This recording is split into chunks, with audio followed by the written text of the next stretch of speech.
Whether this week is a huge incident, I'm sorry, I'm a historian, will only know in the future. Only the outcome will determine. But I think what this week has shown is that profound changes have happened.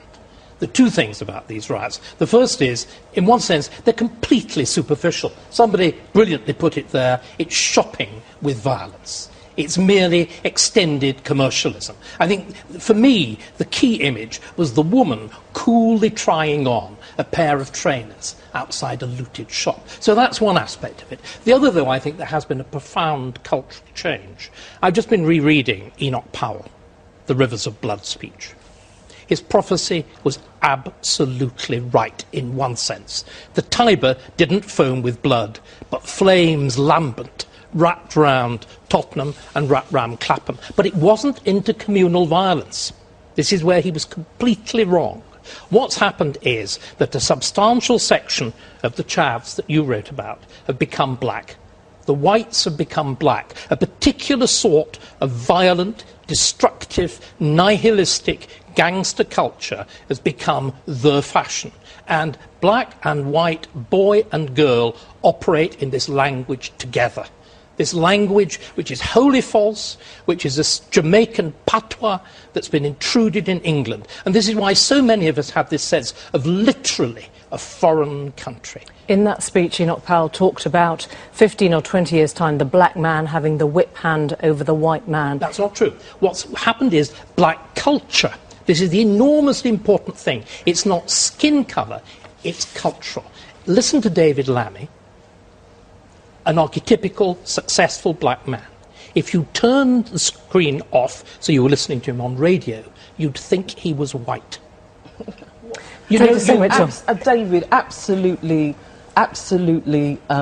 not at all, really. You know, of all the theories we've heard this week, this whole notion that this is down to the way that some young people may choose to speak, that people, I suppose, people, David, like myself, who may be talking a particular way. That's why we've got... Like them. You don't talk like them. Them. It's a them. This is the problem. It's a them and us culture. We can't keep thinking of this as a them and us argument. We keep talking about different communities. You keep talking, David, about black culture.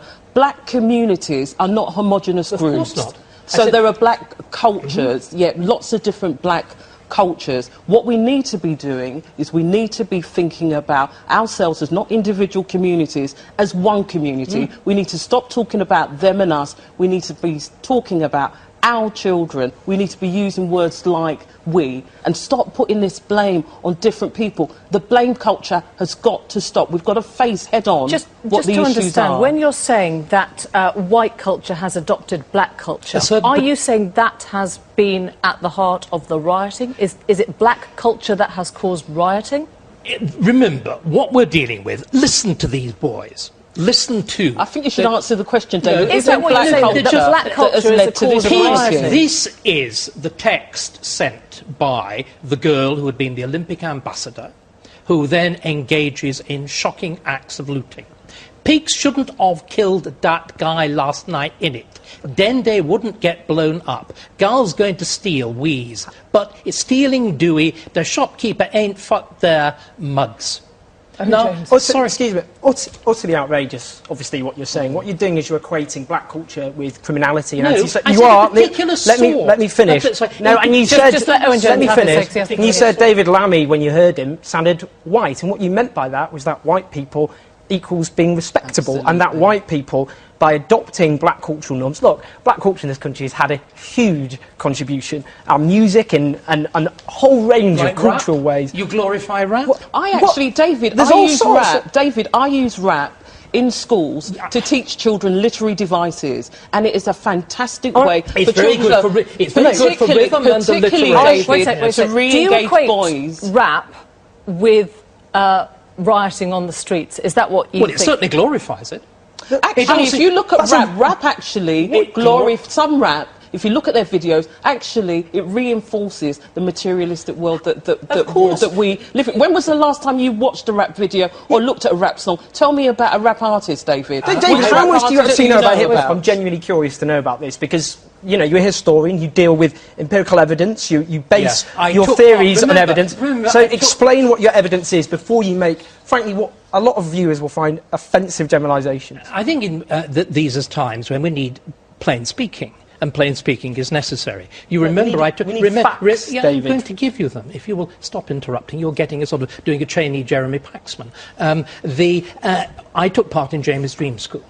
I was involved in this. We used rap. We used rap to explore particular notions of masculinity, of violence, of dominance, of the relationship between old aristocratic violent practice and modern gang culture. So I mean, it's interesting. It is historically interesting. So when we look at the facts, just bringing this back to the rioting, when we look at the facts, clearly it was not a riot that was only dominated by black people. It was there were many white people. We've seen the training that goes before. Are you saying those? It started as a black protest about the killing of a black man. And so, can we just have that fact absolutely a peaceful protest originally? Actually, a community protest. It very quickly ceased to be peaceful. And we've got to understand, in Tottenham in particular, where, look, in this country, black people are 30 times more likely to be stopped and searched. In Tottenham, 1 in 2 people... Let me finish. 80% of gun crime is black. 1 in 2 people, 1 in 2 kids in Tottenham grow up in poverty. I know. And there's a sense of harassment by the police. And this is just the latest, let's not forget, in an example of a civilian killed in very dubious circumstances. And what the IPCC originally came up with, that they'd fired... I'll tell you is it I any want to move wonder this on slightly, because David Cameron, interestingly enough, said this wasn't about race at all. He thinks it's about crime. No, he said crime, actually. Let's look at the damage to the social fabric in terms of what this says. You talked about shopping, the sort of shopping violence. Shopping with violence, yeah. Do you think, Drida, that this is part of an acquisitive culture, that sort of endless consumerism? It wasn't mindless rioting. It was rioting with a very clear commercial and actually, we are the society. We've tripped ourselves up, because what have we emphasised to our children in terms of success? Success equals money. That's what we've been saying to our children for such a long time. Success equals money. So is it any wonder that the type of shops they were looting, it was all about materialism? And if you think about it, we've had a recession. One of the issues of our recession is about the way that banks behave. We let our banks off, basically. I don't remember bankers. I don't remember bankers. No, the analogy being made to feral bankers, feral looters. But interestingly enough, despite all this stuff on politicians, on the press, on bankers, no public buildings were attacked. Now, if you get a real political outbreak, public buildings are attacked. Can we just move on to something? No. So that kind of protest is okay? No, it's not okay. I mean, I don't actually think that I don't think there is a human right to riot. But can we just right to protest? No, there's a right to protest. Yeah. But can we just sort of try and turn this round? I am not attacking these groups. What do you mean by these groups, David? Unpick for us what you mean by these groups. No, please. Why, you correctly say, these people feel excluded, they're poor, they can't get jobs, they're searched by the police. Now, why is it that these groups, particularly in these areas, you were saying black men... I'll give you an example. David. Can we just look at the actual... Look, can we just look at... David, I'll give you an example. I was on my way to this building last year, David. No, listen, OK, I'm going to stop this here, because you are using black and white culture interchangeably as good and bad. And I want to know how much damage you think this has done to the fabric of society. I think it's done very considerable amount. But what I would like to see is a recognition that what is the way out for these boys and girls? The way out... And you think that's by dropping black culture? No, I think it's a particular form. I think why is it so important to do so? Because this type of black male culture militates against education. This is nothing to do with that.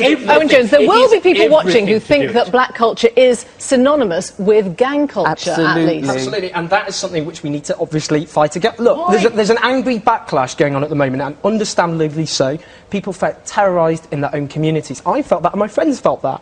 And there's a dangerous climate at the moment, I think, where to even begin to understand the underlying social and economic causes is seen as justifying mindless thuggery. And it's not to do that, but we have to accept there is a problem in this country in the sense that, for example, 1 in 5 young people are now out of work. If we're looking actually at black men in this country, young black men, it's half of all young black men. Now, if you just have a tiny proportion of people who feel they have no future, that they have no legitimate future ahead of them, just a tiny proportion take to the streets in the way that happened this week in the most tragic of ways, then that is enough to cause chaos on the streets. And unless we solve that, this will happen again and again. Thank you all very much indeed. We've run out of time, but thanks very much for coming in. Context of White Supremacy. Justice, Gus T Renegade, and for another program, hopefully to share constructive information on the system of white supremacy. Today's date is Friday, June 8th, 2012, so I have been told. We will be back tomorrow, the compensatory call-in, 9 p.m. Eastern, 6 p.m. Pacific. We will, I won't say have a guest because it's the same format. We will have an invited guest. That way, I'll put it that way. An invited participant. That's what I'll reference her as. An invited participant for the call-in tomorrow. One of our investors thought it would be a good idea. I'd said before, I think we should look to get practice speaking to non-white people who are a bit more confused about racism, white supremacy, and adding them to the dialogue to see if we can reveal truth, not have conflict, and to hopefully get them to have a better grasp of what racism, white supremacy is and how it works. So we will have an invited participant for the broadcast tomorrow. I can post one of her videos, at least the video that was mailed to me when the person suggested having this person on the program. I'll put it on my Facebook page. I'll even tweet it. How about that? So y'all can check it out, and yeah, hopefully it'll be a good opportunity. Same format. People can call in. She knows the format, so it'll be exactly what the call-in typically is. You can call in, share views, research, observations, suggestions, and just exchange dialogue. I know we've had a lot of folks who said that they feel isolated, don't have access to other non-white people to converse with. So same format. You'll know from the very beginning that there will be one person who will be joining us, first time participant, first time listener. Might be a little bit less confused, but she is a black female. She's I think in her early 20s, so hopefully we'll be on our best counter-racist codified behavior tomorrow evening. Looking forward. Alrighty, we will get started. Hopefully folks will invest if they think the program is constructive. You can visit my blog, racism-notes.blogspot.com. Listener supported. Definitely appreciate any and all investments in keeping the cows on going, if you think it's constructive. Our broadcast today, continuing the weekly study sessions on Yurugu, Dr. Marimba-Ani's extraordinary work. I will say again, this book, more than any other text, is responsible for my counter-racist efforts, responsible for the cows, me not being more confused on the plantation. This book really was a watershed moment in my development and understanding of what it means to be a white person on this here planet. We are doing pages 210 through 280 today. We are roughly at the halfway point. If you've been keeping up with your reading, and I hope people have, we are roughly at the halfway point, and if we keep the same pace, we don't even have to go any faster. We can keep it at 70 pages per week, and we will finish this book this month. We would finish by the end of the month. You all can let me know if it was too fast. We can be democratic. My vote would be let's stick at the same pace. If there are people out there who are reading, and if you feel like the pace is too fast, you can't keep up, if you feel like you would benefit and other people would benefit from us slowing down a little bit, and we started off doing 50, right? We did 50 pages for the first, I think, 3 weeks of the study session. So if you all think it would be better to slow it back down and do the 50, that's fine. I'm willing to be democratic about that. I would prefer to keep, at 70, because I just don't think 70 pages is that much over a 7-day span. As I said last week, that's just 10 pages a day. That's all. It's not very much. I don't think too many of us out there would struggle with 10 pages a day. I think most of us are going to waste at least that much time every day watching television, trying to talk to a female, trying to talk to a male, talking to another victim about some nonsense that happened on the plantation. God forbid, wasting time talking to a white person. I'm pretty sure most of us are going to waste at least 20 minutes doing something that is of no constructive value at all. That's 20-30 minutes that you could devote to reading your 10 pages of Yurugu once a day for the next 7 days, and it would keep us on pace. And as I said, we would finish the book this month. If we slow down, it's going to take us longer. But I'm willing to be democratic. I'm definitely going to make my opinion known on the matter. There's a lot of laziness on the non-white team where we're not focused. We're not serious. I will say for myself, I know reading is not as fun as sexual intercourse. Reading is not as fun as maybe eating a good meal. Reading is not as fun as hanging out with friends and what have you. However, I think reading this book, there's a big payoff. Hopefully it will change the way you think, speak, and act reading this book and the information within it. And I think that would be the case for many books that have been written addressing racism, white supremacy. I will conclude there. I've given my thoughts. Again, just let me know. I won't even fuss about it or anything. In fact, I will say nothing else about it. I've given my view.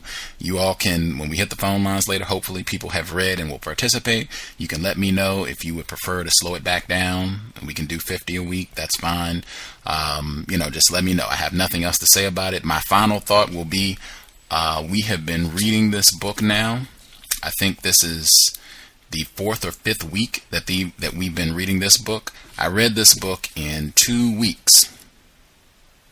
2 weeks. The first time through, I read this book in 2 weeks. And I was not familiar, at the time, I was not familiar with many of the authors that she mentions.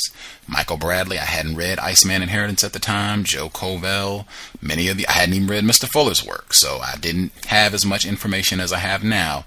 And I read this book in 2 weeks. So, yeah, I will leave there. All right. We're going 210 through 280 today. The number to dial in is 760-569-7676. And the code is 564943#. I'll give it out a few more times as we roll. The number again, 760-569-7676. And the code is 564943#.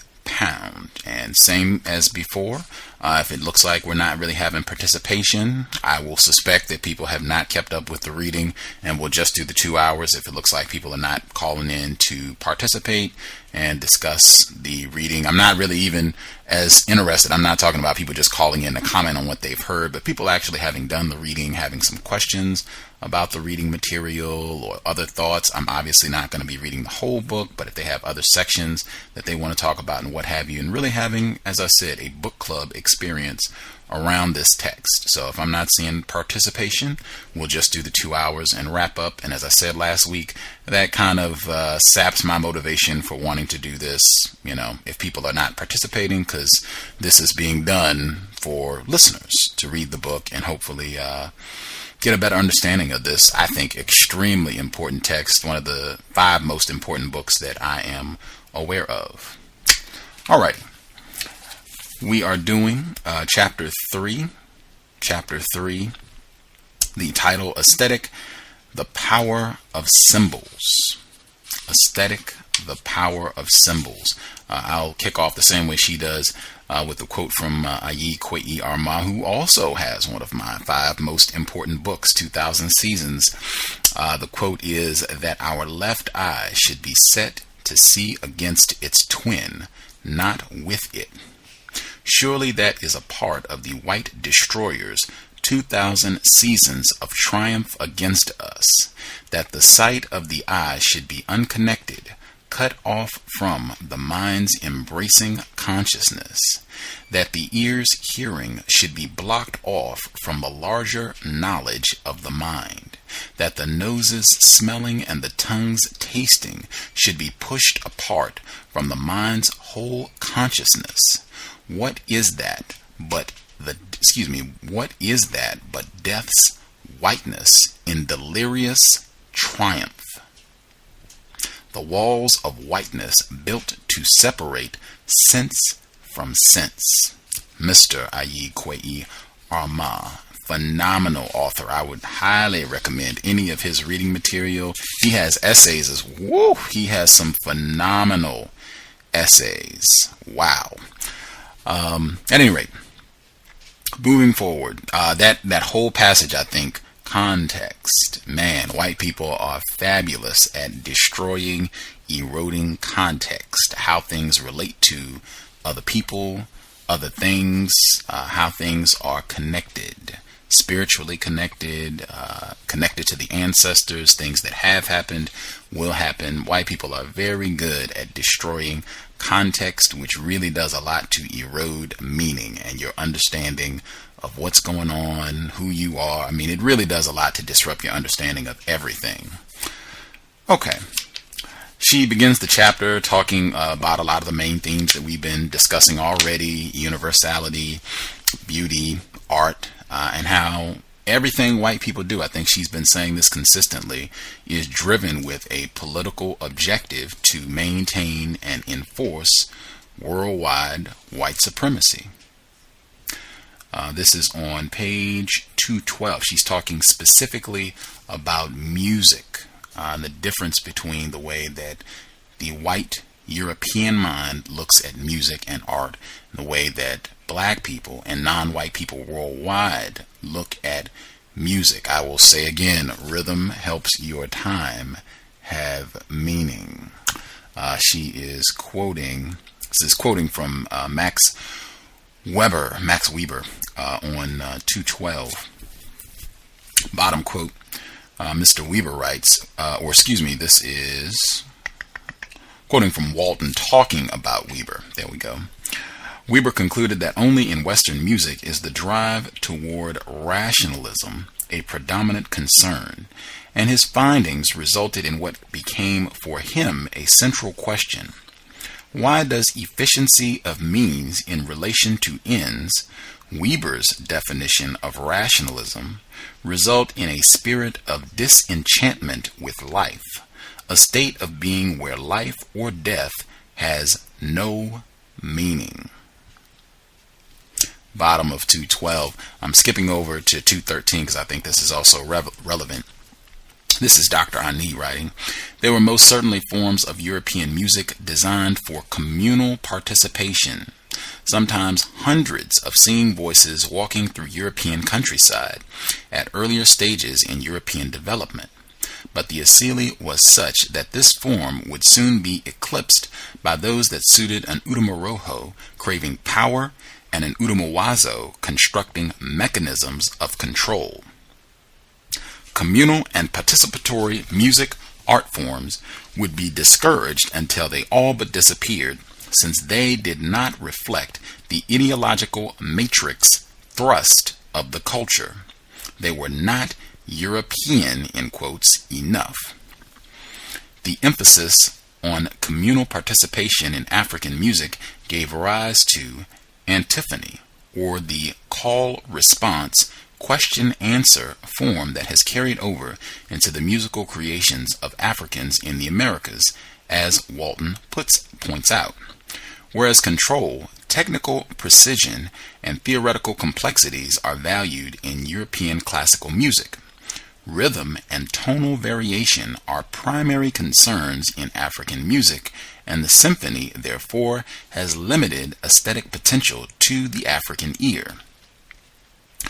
What few have understood, however, is that the African predilection for rhythm in its various complexities is not happenstance, but is intimately bound to African melanated biochemistry and to the cosmic nature of the African world view. Very fascinating passages in my view. This is 212 and 213 that I was just reading from.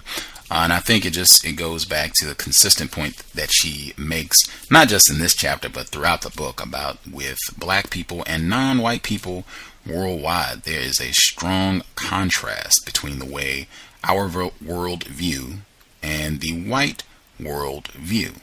And that coming through in all areas of people activity, and talking specifically about entertainment, music, as she starts off at the beginning of chapter 3. The music, everything is reflective of that, reflected in music, the way that black people go about music, in a sense of bringing us together. She even talks about later on the holding hands, and this being something where we're all joining in to have a good time and relate to one another and the ancestors. It's not even just about the people that are here, people that are not here. Ancestors, people that are no longer with us in a physical sense, people that are soon to be here, in a connection, a spiritual connection. It has layers of connection, right? Totally different for non-white people. And she contrasts it, I think, beautifully with the symphony, where you go and you're supposed to sit down. You get fussed at if you make any noise. Sit down and shut up. Don't say anything. Very quiet, very technical. You got to dress up and have your feet flat on the floor, and just the whole way, their whole approach to music and what they deem to be quality music, right? Very different approach. I think she spends a lot of time discussing how with them it's not about spontaneity and being intuitive and being able to play music just by listening to someone else play. With them, it's about studying. You got to be able to read. You got to play it the exact same way every time. We're going to read this and play it the exact same way every time. It's not going to be different. I even think of some more recent African-American music. I don't even like that term. More recent black people in this area of the world who practice music, and you have what they call the remix, where you'll have the same song but it'll sound totally different. Then if you go hear them live, it'll sound totally different. Not that other people don't do that, but that is something that seems to be a key element of the way black people approach music, and what that says about our worldview and how strong of a contrast that is to the way white people go about things. Very important point, I think. Moving forward, this is on page 218.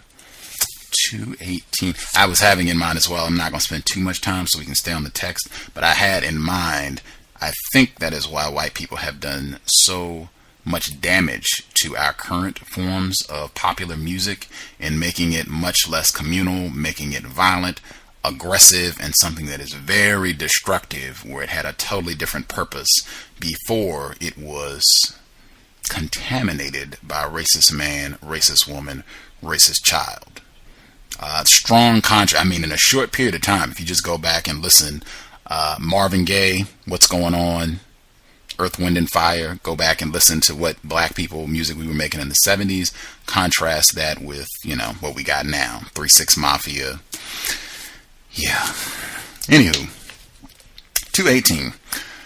To get at these aspects of contemporary European aesthetic, one must look at what comes out of Hollywood, Madison Avenue.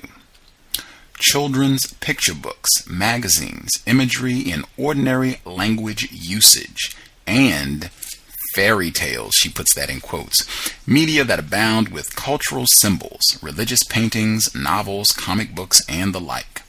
The symbols of popular art and of educational materials, and what is left of a European religious cosmology. If we take the European aesthetic to include that which is pleasing to Europeans, then we would have to include certain feelings with regard to other people, as well as certain forms of thought.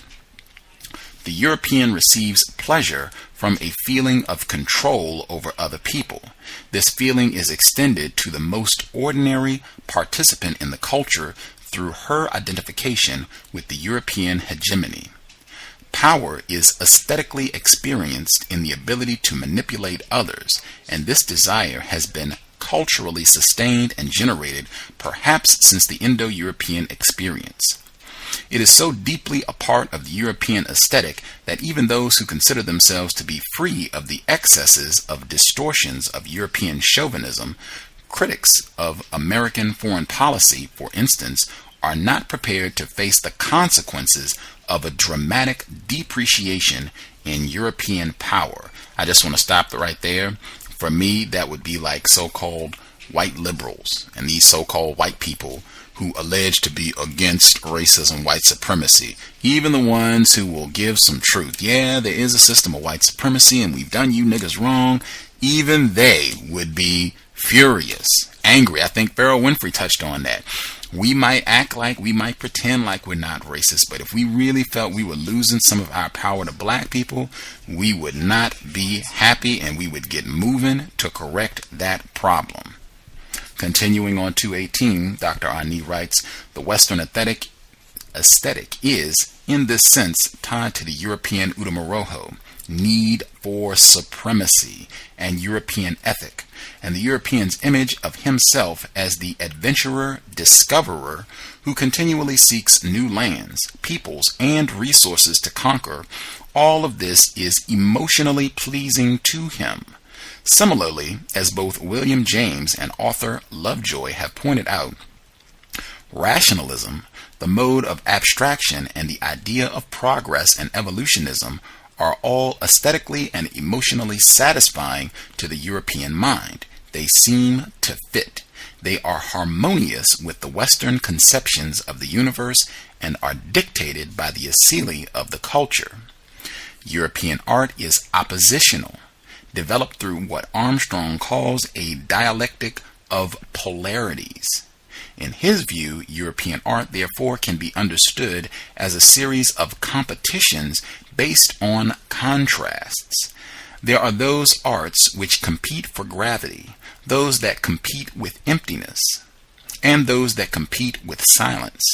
Here again is the asili of the culture revealing itself, the seed germ that while unfolding dictates the style of each modality, each contributing to ensure the overall organization of a culture dictated by a single set of objectives working to satisfy the insatiable Utamoroho. Through separation, the self is isolated, opposed to others, and placed in a competitive relationship. The one who controls most wins. It pays to be aggressive. This is 218 to 219.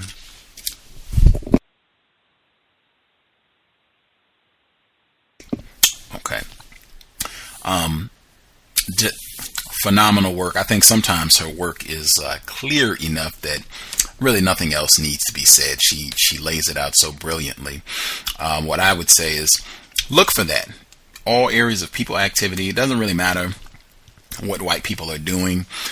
There's going to be an incorporation of this idea. Control, domination, that white supremacy element is going to be there. If we're talking about music, if we're talking about art, it's definitely there. It's going to come up more specifically when she starts talking about films later on, literature, certainly different art forms.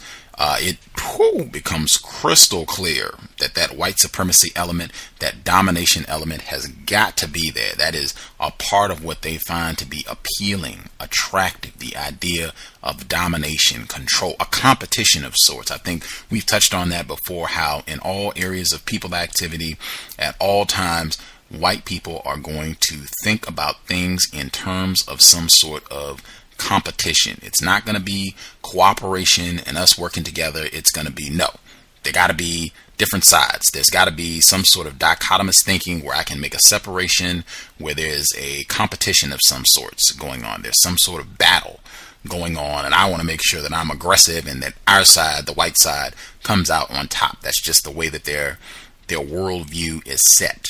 Their mind works in that way, as driven by the asili, as Dr. Ani lays out.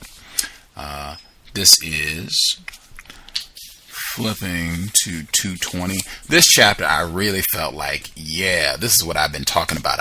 I think this book, it starts to go downhill. And for people, if you haven't listened to the other programs, what I mean when I say downhill, I think about the first 150 pages, you have to kind of struggle with grasping the terms and its new material, and even that white chip might be impairing your ability to understand. But I think if you keep at it, and you got to be consistent, you can't put the book down for a week and then come back and read. You got to be pretty consistently engaged with the book. After you get through about the first 150 pages, boop, it becomes much easier. If you can imagine riding a bike uphill, hard work. After you get about the first 150 pages, you're up the hill. You're going down. You can coast. And I think a lot of the ideas, the definitions, you've kind of got it clear. I think it got a lot easier. Reading at 220, and she talks about the symbols and the whole idea of white, good, beautiful, fair. You hear me harping on that all the time on the program, how these concepts, these symbols, hold such power for racist man and racist woman. She writes that Addison Gale Jr. traces the genesis of the idea of white as good and black as its opposite in European literature. These are the value symbols of European culture. With Plato, says Gale, comes the imagery of the dark cave of ignorance as opposed to the light of knowledge, the lower, bad, as opposed to the upper, good regions. Christian symbolism intensifies this imagery, and in it, whiteness as a value becomes expressly stated. Chaucer, Petrarch, and other writers of the Middle Ages established their dichotomies as a result of the influence of Neoplatonism and Christianity. Gale writes about the white, beautiful, good, black, ugly, bad dichotomy of the English morality plays. White, in the syntax of the European aesthetic, also represents the universal, while black is parochial. And of course, European Christianity tells us that white represents purity, while blackness is sin. The Dark Ages are Europe's unproductive years. Dark period refers to the melancholia of Gothic novels. Gale tells us, and in the 18th century English novel, the symbolism became directly translated into racial and cultural terminology. I'm not going to quote Gale. All of this should be very familiar. This should not be difficult to interpret, to grasp what she is talking about. It should make a lot of sense, particularly for people who have been listening to the cows for some time. If you have an understanding of racism, white supremacy, should make a lot of sense. The term parochial, I looked that up when I was reading. Parochial, of or relating to a church parish, or having a limited or narrow outlook or scope. All right, so they give the contrast. White is supposed to be universal, global. Black is supposed to be niggerish, small, limited, confined, some sort of border or boundary. Very, very keen in the way that white people use language, words, symbols, all of which enforces the white supremacist political objective. Again, all of this should be clean, shouldn't have caused any headache, unless your white chip got active and, kind of made your head hurt a little bit. Moving forward, and that theme of universality. I remember the caller a few weeks back dialed in and was talking about that, and that theme of universality, and I said that was going to be a pretty heavy motif in the book for the duration. That's going to be coming up, how white people have used this concept, this idea of the universal. We set the universal standard. In many cases, we are white people. We are the universal standard for beauty, intelligence, civilization, you name it. We set the universal standard. What we say goes. That is a key element in this book, and pointing that out, how white people have used that to confound and terrorize us. This is on page 223, right on schedule. The myth of a universal aesthetic. The European Philosophical Statement of Aesthetics acts to support European cultural imperialism and control of other cultures in a crucial yet dangerously subtle manner. A primary criterion for the aesthetic value of art, according to European philosophy, is its universalism. Asante warns African poets and writers. Universal is another of those words that has been used to hold the enemy in our brains. Woo! I will read that one more time. Asante warns African poets and writers. Universal is another of those words that has been used to hold the enemy, white people, in our brains. The Afrocentric base is classified as narrow or parochial, while the Eurocentric base is considered universal. This concept of universalism is an ideological statement of such wide and devastating political cultural ramifications that it warrants continual discussion in the process of delineating the critical expressions of European cultural imperialism. It is a theme found in every aspect of European nationalism, white supremacy. It is cultural commitment disguised. We have seen how both the claim to universality and the projection of universality as a value to be emulated by other cultures have functioned historically to facilitate the proselytization and imposition of Christianity. Universalism has also been projected as a criterion of worth in art to effectively force non-European artists to reject their own wellsprings of cultural creativity. Gale uses the word strangulation, and it is a good one. Joseph Akpaku offers an example of the more obvious brand of European nationalism in aesthetic criticism form, James Quarty. But at this stage in the game, that kind of Eurocentrism no longer presents a clear and present danger to the African artist. What does continue to threaten her expression of the uniqueness of her culture, however, are the ideas of the enlightened philosophers who, in their struggle to move beyond the uglier aspects of their own culture, posit the virtues of a universal humanity towards which every artist should direct her efforts. The negation of culture. Though this conception may tend to strangle African and non-European artists, they find it almost impossible to argue against, because it is emotionally and symbolically connected to the Christian brotherhood of man. She has brotherhood of man in quotes. The we are all one rhetoric. In the moralistic climate of the European rhetorical ethic, the rejection of this proposition is made to appear evil, and yet the proposition is itself a most unnatural and therefore immoral one. It is quite moral to hate one's enemies. Much the same thing is accomplished with the European proposition of the universal normative in aesthetic experience. Universality as a normative goal becomes difficult to reject intellectually given the presuppositions of European thought.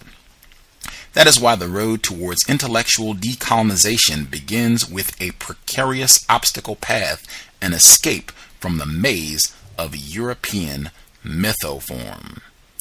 Wow, very important passage about that universality. I hope the listener who was calling in about that before, I don't know if he was confused or if just the idea intrigued him. I hope he has continued to read, if not listening in, because as I said, it's going to come up consistently.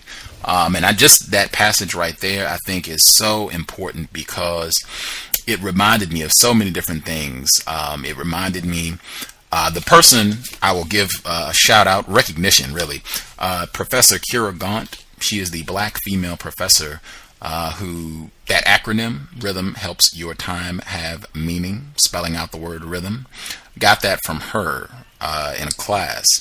And there's so much of the class, we were just talking about racism and music basically. And she was talking about different ways that black artists get mistreated and just different things that they have to do to navigate racism in entertainment. and she was talking about De La Soul's, I don't recall which album. I'm a big De La Soul fan as well. She was talking about one of their songs, which is called Patty Duke. And it's so many layers. We talked about that before, layers. And it's basically saying in the song that in order to become successful, frequently you have to do things and compromise what you want to do, compromise your principles to appease white people. And just having to navigate that can be difficult. And coming out in that song, and I think that is a big part of what you just heard right there, where in order to appeal to this universal standard, white people have said, oh, well, this, we will decide what's good music. We will decide what you should be able to put out. And I think every black artist, I think, can give their own stories about how they have run into this, trying to express their own music, what they want to be doing, what they want to put out, and running into that where white people are in control of what you're going to produce musically. They're going to be in control of what they say is great music and what you're going to put out. And I see that just on so many levels, where that sentence right there, it is quite moral to hate one's enemies. And I think it goes back to what she says at the beginning of this book. This is a political book. The whole concept of being objective, which is intimately related to the idea of universality. That, hey, I am not objective. I am a victim of racism in whatever I'm doing. If I'm an artist, i.e. Lauryn Hill, if I'm an author, Dr. Frances Cress Welsing, I am and should be in opposition to white people. And when you take that sort of stance, wait a minute, pseudo-scientific bullshit. They'll call you a racist. I've heard so many white people where they've said they think Lauryn Hill is a racist because of things she said and things she's done with her music, talking about racism, white supremacy, particularly when she, later on in her career. But I've heard this consistently. You're some sort of a racist. You don't want to be down with the global brotherhood. We're all brothers and sisters. White people are really good at using that rhetoric, and that's going to come up later. I think that's in the chapters for next week. The racist rhetoric. The lies, basically, that they use, these concepts that we're all a part of the human family, and we're all down. We just need to think of each other that way. I think Dr. Eddie Moore Jr. said that when I was saying, hey, we don't want to be having sex with white people. Hey, wait a minute, we're all part of the same human family, and you're just being a racist. No, I am a victim of racism, white supremacy, and I am responding appropriately to people who have demonstrated they are an enemy to me and all black, non-white people. Excellent information, I think, on 233 of Yurugu, Dr. Marimba Ani. I'll give out the number again as we roll. 760-569-7676, and the code is 564943#. Press star 6 if you dial that line. If you have questions, comments, press star 8 if you're on the talk shoe line and you have questions, comments. If I'm saying anything doesn't make sense, you don't understand what I'm talking about, definitely get a hand up. You do not just want to be rolling by. If it's not making clear, if there's confusion, if you have questions, comments about anything that was read in that section, also get a hand up. Would be we definitely don't want any confusion, be missing out on, folks. All right, moving to 230. We're still in chapter 3, aesthetic, the power of symbols. And this is in the subheading, the connecting thread. Aesthetic, Udumawazo, which is the worldview, and Udumaroho, which is the spirit force, the personality, if you will, of white people we're talking about in this book. This is on 230. And this is, I'll just read, this should be clear. Tuck your behind under so that the profile of your body is as straight as possible. Ballet is universal.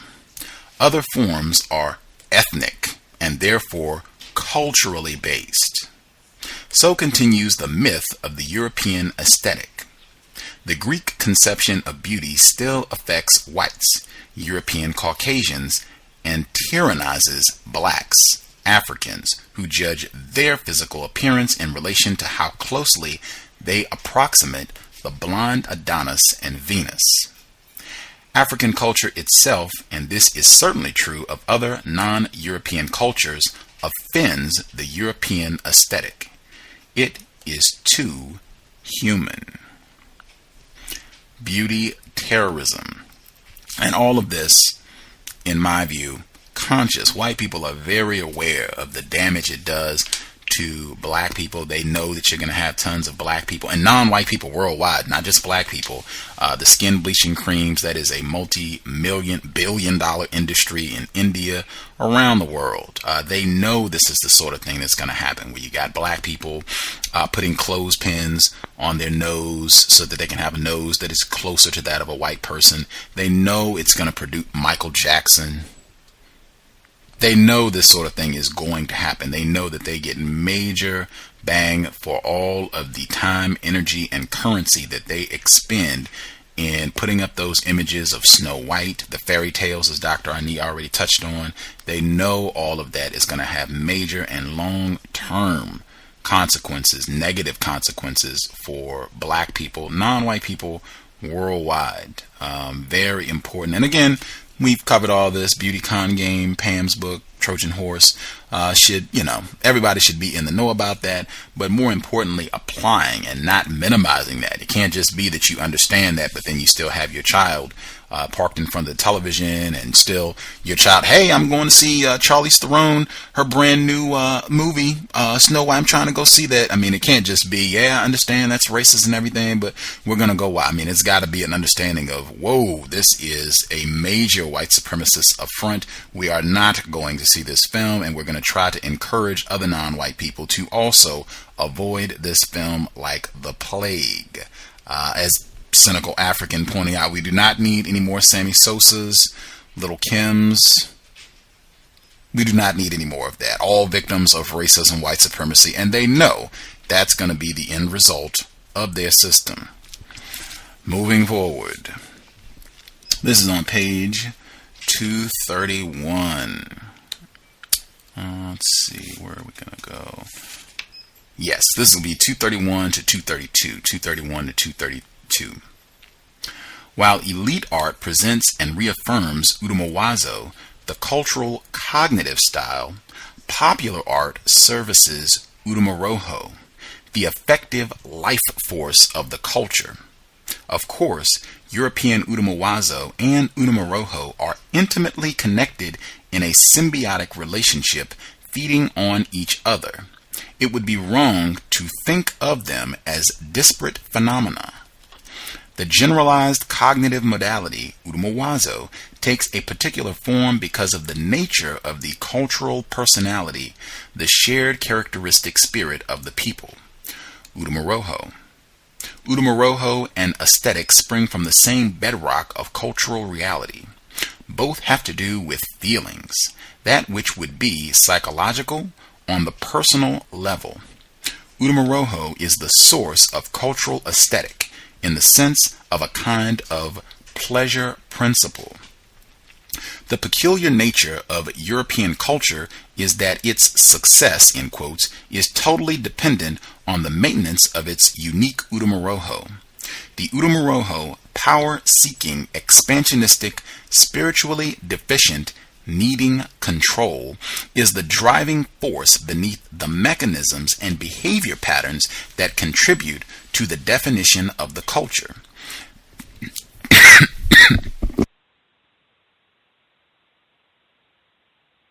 Forgive.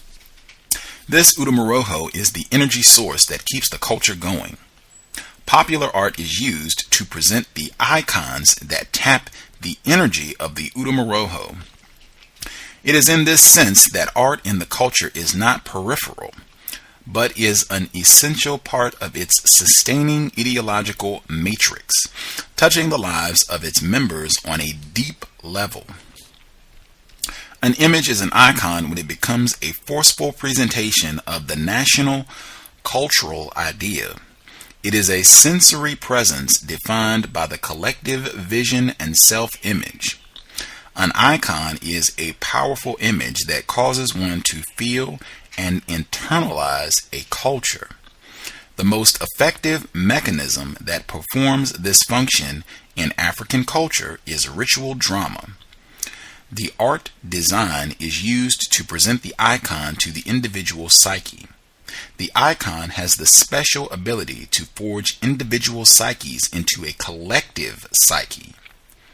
In this way, a national consciousness is created, affirmed, and or strengthened. This is an ongoing process, but it is a process of which the ordinary participant in European American culture is unaware. Often the icons are camouflaged. In this way, they are better able to affect the individual psyche on a subliminal level. Presently, it is possible to witness many obvious presentations, such as eagles, flags, the national colors on cars, jeans, school uniforms, boxes of cereal and toys. And of course, there are pronounced icons such as the cross, crucifix. These are icons that promote a Euro-American national consciousness. There are other more subtle ones that relate to the broader European consciousness. Advertising media uses these icons such as blonde-haired women with straight alkaline noses. There are also verbal icons that abound in European and European American popular culture, so that we continually hear the juxtaposition of terms like civilized and terrorist, or terms like future, tomorrow, newest, to indicate value. These are what Aziza Gibson Hunter refers to as literal icons. We are usually unaware of the ways that popular art welds the collective psyche into a national consciousness of identity. Very profound statement.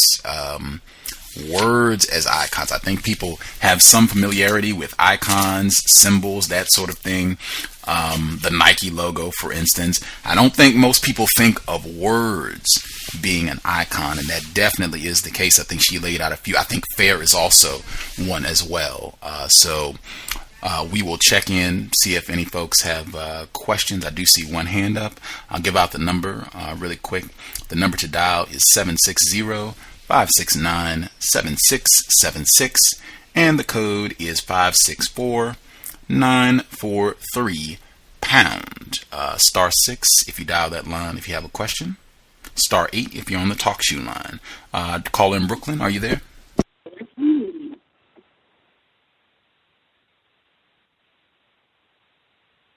Greetings. Greetings, sir. Good do. Good evening. Yeah, that was pretty interesting what you were just saying about says but this is a process of which the ordinary participant in European culture is unaware. Yeah, because I guess they don't have to know about it as long as it's serving them. So it's just the I guess the progress, kind of like that progress label, kind of it fits. So they just like she says, it's camouflage. So it does. It's like, you know how those people on your show, I find a lot of people have that problem with your definition, how you say the dedication part, and they're like, oh, well, people are unaware, but it's like it doesn't really matter whether they're aware or not. They could perfectly well not be, but it's like if every day the same thing happens and nothing changes, then I mean, you have to admit that you're in a determined environment, you know.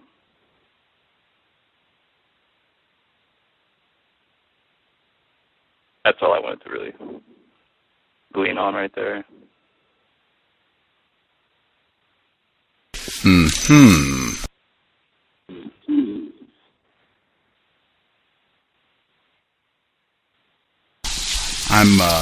I'm going to share a quick sound clip to kind of make the point on all this, and then I'll offer a thought and see if we have any other other callers. It'll be a quick sound clip to just kind of make the point about these symbols and icons and how they impact white people.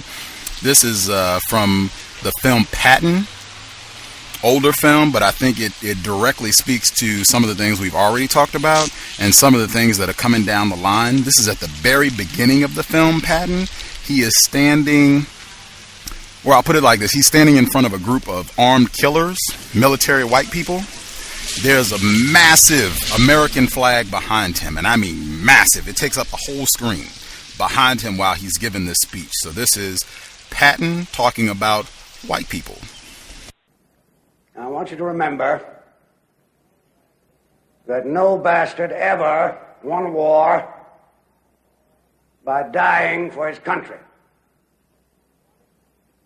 He won it by making the other poor dumb bastard die for his country. Amen? All this stuff you've heard about America not wanting to fight, wanting to stay out of the war, is a lot of horse dung. Americans traditionally love to fight. All real Americans love the sting of battle. When you were kids, you all admired the champion marble shooter, the fastest runner, big league ball players, the toughest boxers. Americans love a winner and will not tolerate a loser. Americans play to win all the time. I wouldn't give a hoot in hell for a man who lost and laughed. That's why Americans have never lost and will never lose a war. Because the very thought of losing is hateful to Americans. Now, an army is a team. It lives, eats, sleeps, fights as a team. This individuality stuff is a bunch of crap. The bilious bastards who wrote that stuff about individuality for the Saturday Evening Post don't know anything more about real battle than they do about fornicating. Now, we have the finest food and equipment, the best spirit, and the best men in the world. You know, by God, I actually pity those poor bastards we're going up against. By God, I do. We're not just going to shoot the bastards. We're going to cut out their living guts and use them to grease the treads of our tanks. We're going to murder those lousy Hun bastards by the bushel. Now, some of you boys, I know, are wondering whether or not you'll chicken out under fire. Don't worry about it. I can assure you that you will all do your duty. The Nazis are the enemy. Wade into them. Spill their blood. Shoot them in the belly. When you put your hand into a bunch of goo that a moment before was your best friend's face, you'll know what to do. Now, there's another thing I want you to remember. I don't want to get any messages saying that we are holding our position. We're not holding anything. Let the Hun do that. We are advancing constantly, and we're not interested in holding on to anything except the enemy. We're going to hold on to him by the nose, and we're going to kick him in the ass. We're going to kick the hell out of him all the time, and we're going to go through him like crap through a goose. Now,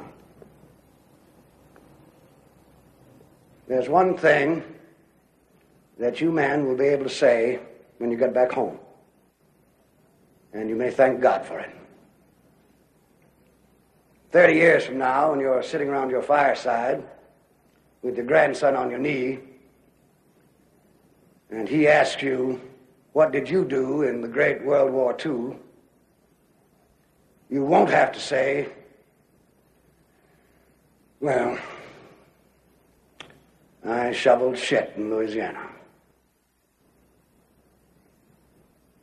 All right, now you sons of bitches, know how I feel. Well, I will be proud to lead you wonderful guys into battle anytime, anywhere. That's all.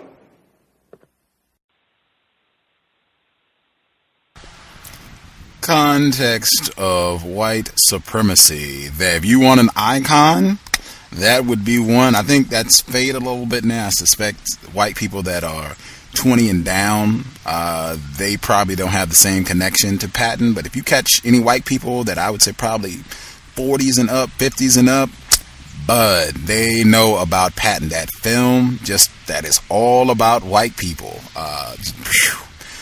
Wow. Brilliant illustration of an icon on many different levels. That's hidden layers for white people. Mr. Fuller, when he talks about the greatest generation, that film would be one such film. I think that's one of the World War II films as well.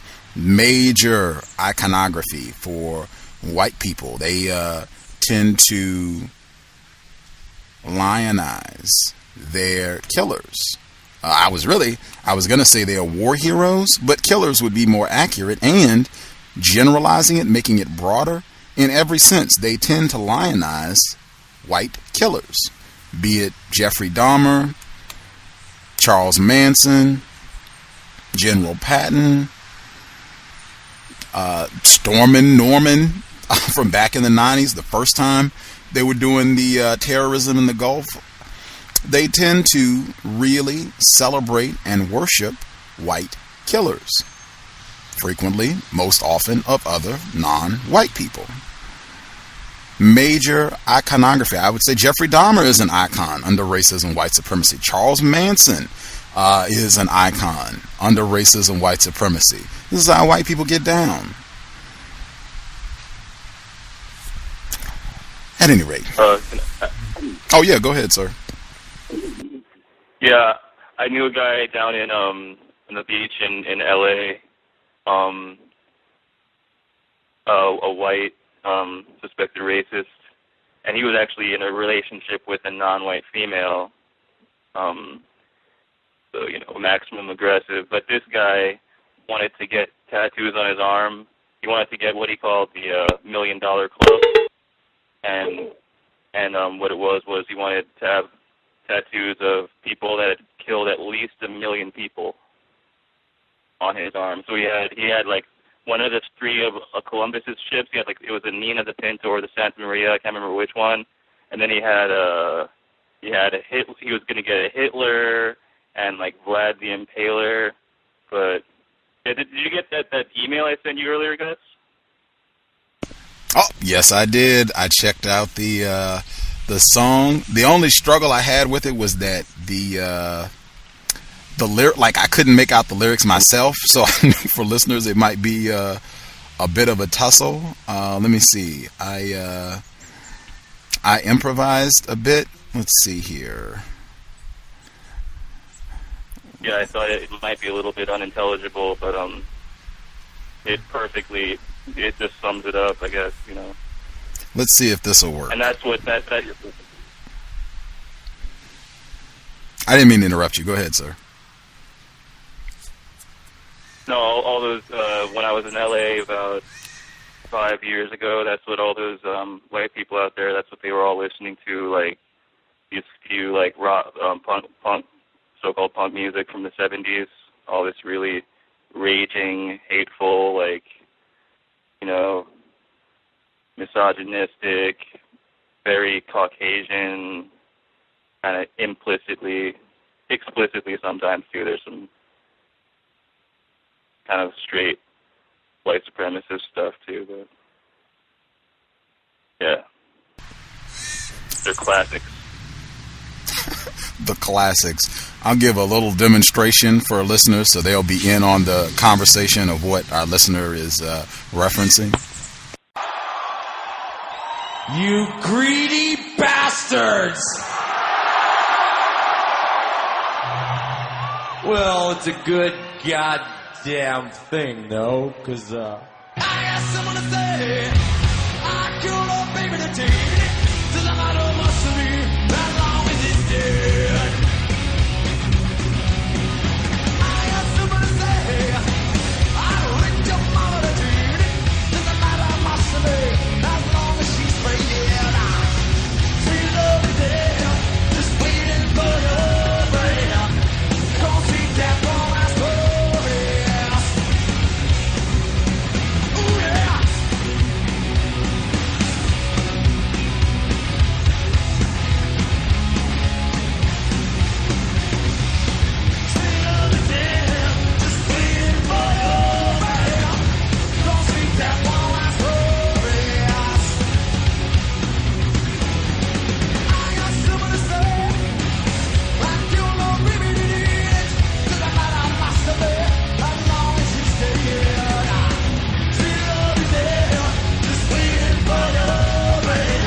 Context of White Supremacy. That is Metallica, another icon, Metallica for white people. They are doing a cover of a song from the Misfits that our listener was telling us about. The song is called Last Caress.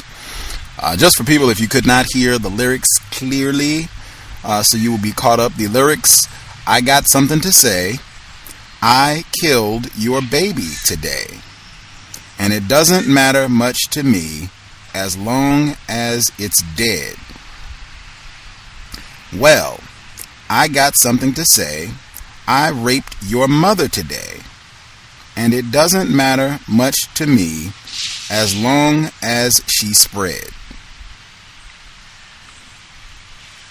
I will end right there. You should keep that in mind. Next time, a white person or a non-white person comes out and is talking crazy. I'm tired of 50 Cent, Snoop Dogg, and making all this crazy music, and T.I. and Nicki Minaj. I'm tired of all that, and it's crazy. Well, wait a minute now. What about...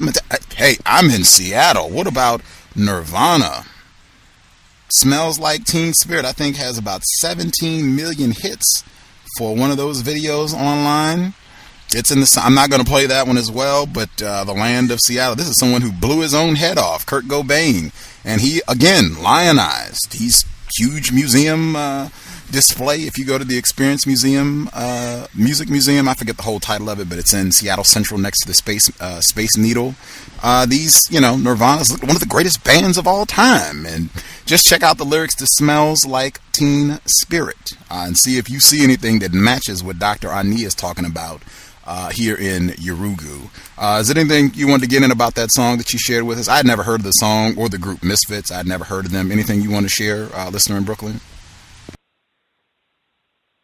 Oh no, I just it was just so popular down there. All the kids you probably seen like Misfits T-shirts and Misfits like so-called punk kids with patches on and stuff. Like they're extremely popular, and all their songs are like that. And yeah, exactly. These rappers these days have nothing on all that, on what all that sick psycho. There's people that they what was that bites the heads off of like live animals on the stage, and come on. So yeah, stop playing, basically. Wow, I didn't even know it. I have seen Misfits T-shirts, tons of them. I don't listen to the music. I didn't really hang out with a lot of white people growing up, but now that I'm just going over it in my mind, I've seen tons of white people wearing their T-shirts, tons of them.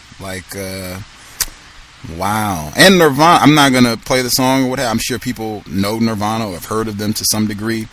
In Smells Like Teen Spirit, among others, one of the verses, load up on guns and bring your friends. Now, again, just keep in mind the lead singer, Kurt Cobain, blew his own head off with a shotgun. But this is one of the verses for a song that, and this is just one of the times, I'm sure this song is on YouTube an infinite number of times. This one time it's on, it has set over 17 million hits. Load up on guns and bring your friends.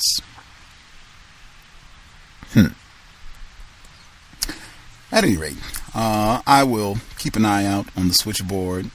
There is just relating, I think, to what our listener, thank you for sharing, kind sir, and the music, doubly, thank you, because I have seen tons of Misfits t-shirts. This is just the next page over. I think this ties exactly into what we've been talking about. This is on 233, and how all of this impacts the non-white people. Being in an environment that is saturated with images and sounds like this, and what happens to us. Dr. Anishi writes, the person of non-European background becomes a victim of the European icon that acts on her as a powerful weapon of control. The reason for this is that European icons only act to collectivize or unite the European psyche. The psyche that is linked to the European ancestral memory. But for the non-European, it has the opposite effect.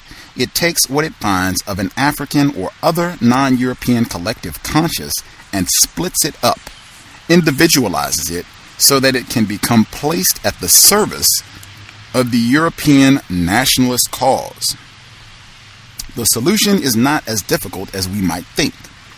To break the control of the European icon, we simply have to respond with our collective conscious will.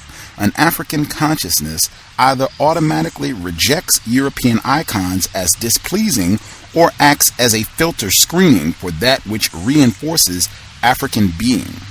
Through this process, they are robbed of their ideological power and are no longer icons. This ability is promoted through the use and creation of African icons that tap the energy of the African ancestral memory.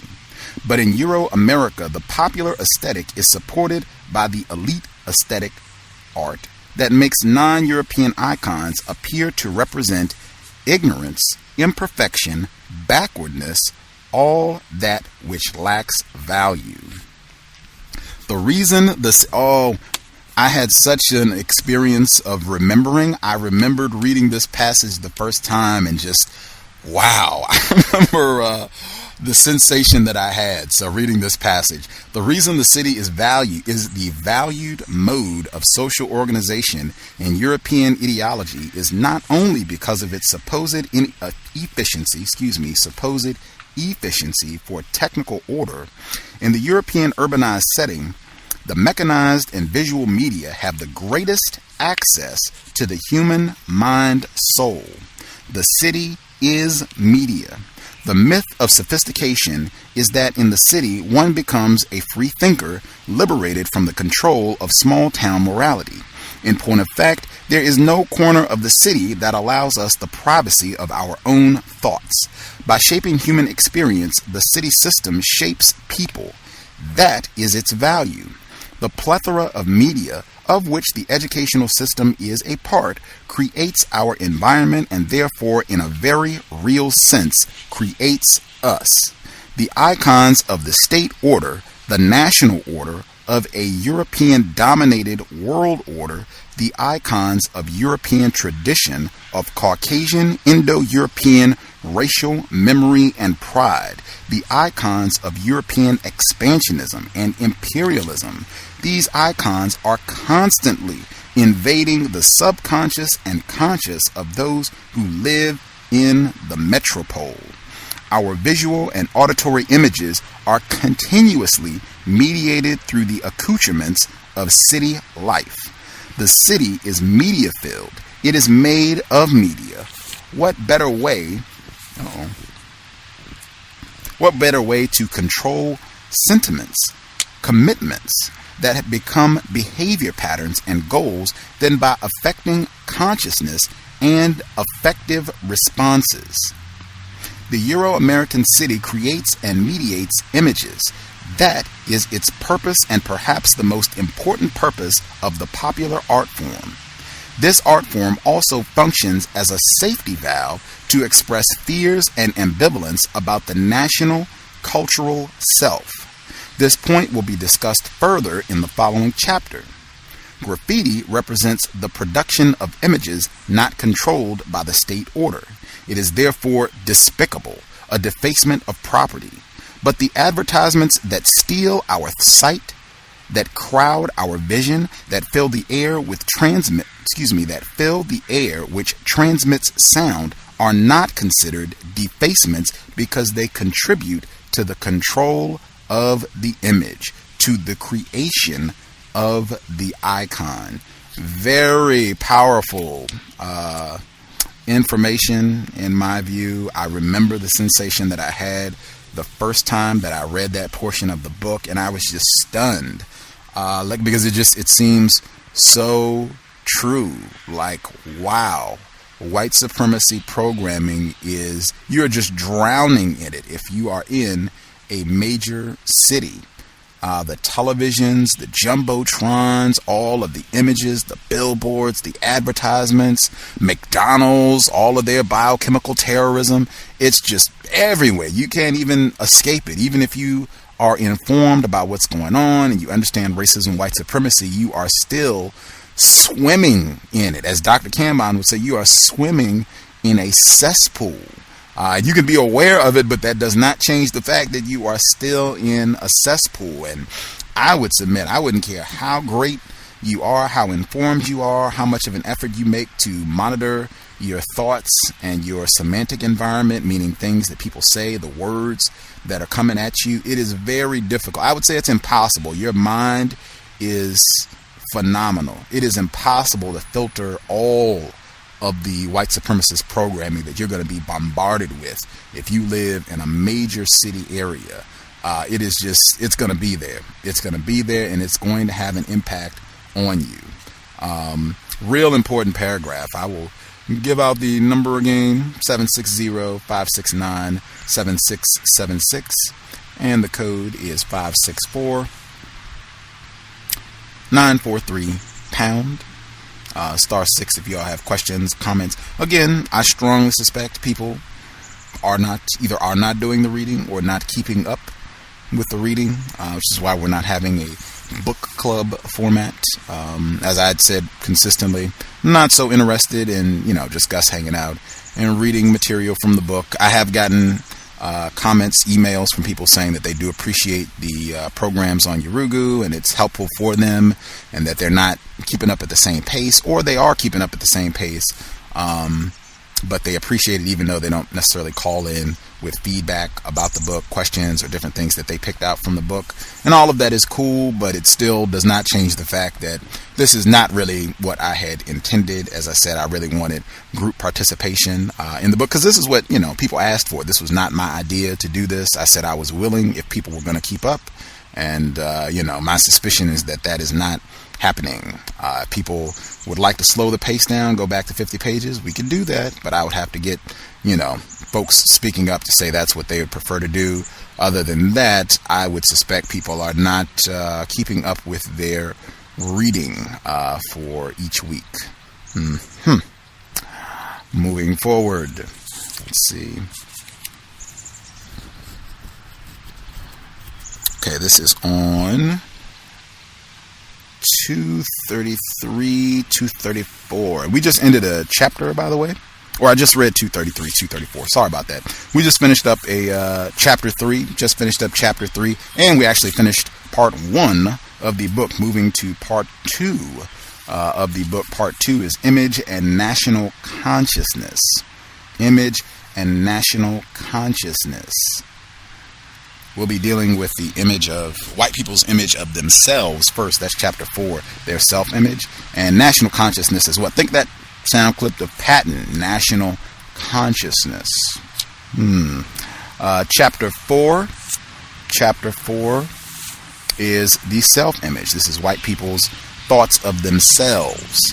She starts this with a quote from Ayi Kwei Arma as well in his book, The Healers. Again, I would strongly recommend reading any of the material from Arma. He is easily one of my favorite authors. He has essays that I think are phenomenal. Any of the material that you can get your hands on that he has authored, it is well worth it. I do not have enough praise to heap on his work. Just so much of his material really helped clear up my understanding. This quote is, beginning of chapter 4, he writes, "Here indeed was the white man in action, the godlike. The white man descended among the black people to do magical wonders.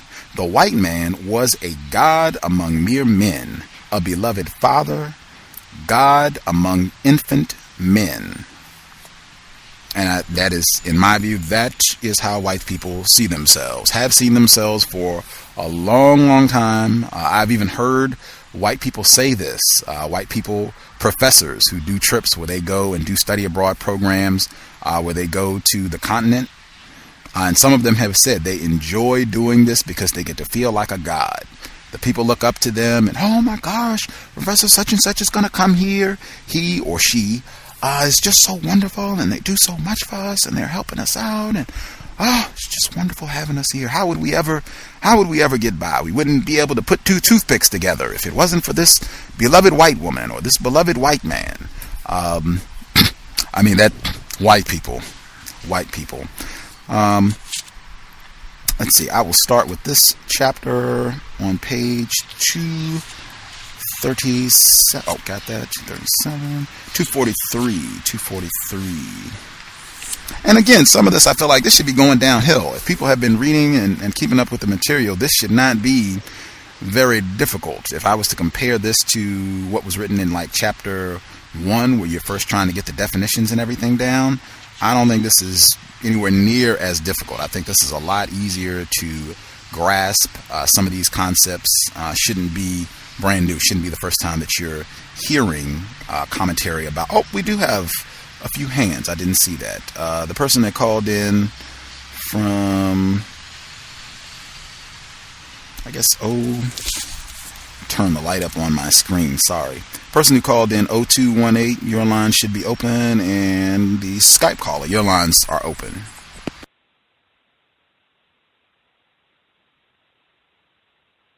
Hello? Yes, ma'am, we can hear you.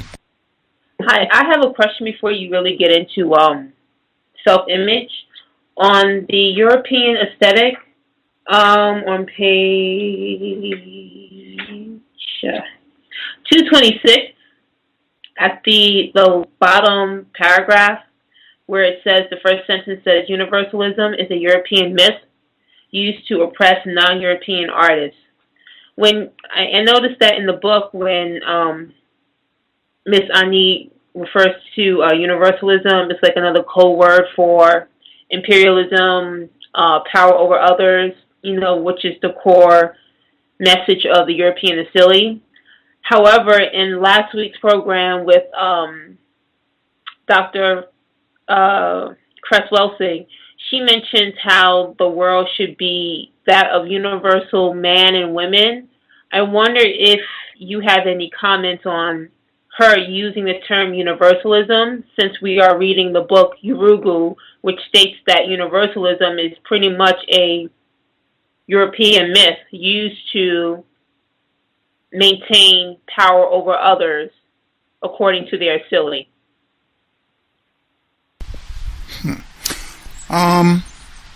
Wow, interesting, very interesting. My thoughts would be that I believe Mr. Fuller, I think he might have been the one that coined that term, universal man, universal woman, and my understanding of that when he uses the term, what he means is a male, female who practice justice, are not subject to racism, white supremacy, do not practice racism, white supremacy, and or any other form of injustice, and are able to function at an optimal level anywhere in the known universe.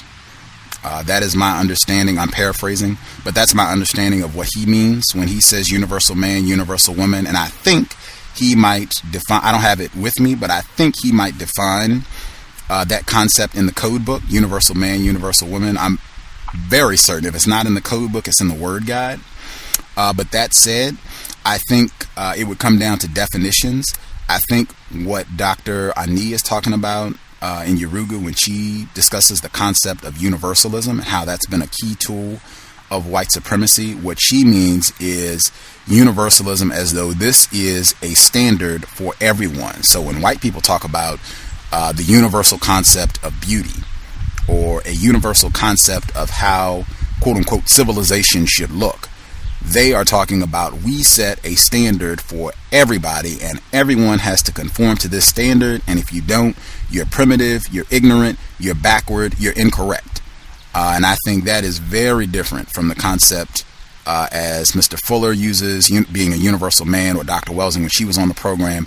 I think that is a very different thing. I think just having a different definition for those two, for the way that they're using the term universal, I think for me, that is what differentiates the two. And I don't even think that they would be contradictory. I think you can use both of those together and saying that we shouldn't be thinking that, hey, white people get to set the standard for how we need to function, how we should be, the standard for what we should strive to be like. That isn't correct at all, because the standard that they've set is terrorism. The misfits, appropriately titled misfits, that's white people. We should have a totally different standard. And thinking on a massive level. We're in a massive universe, not even just confined to this planet, but thinking in terms of what would be best in terms of our ability to function in the greater universe, if that makes sense. Does that make sense? Yes. Yes, it does. Thank you. For sure. Appreciate the question. Let's see. Your line is still open. There were two people that called in on the free HD line. The 0218. Did you have a question? Comment?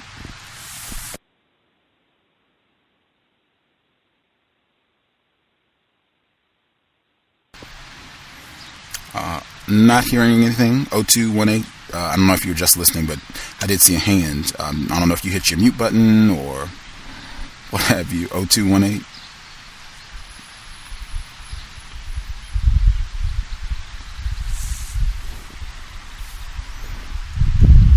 Okay.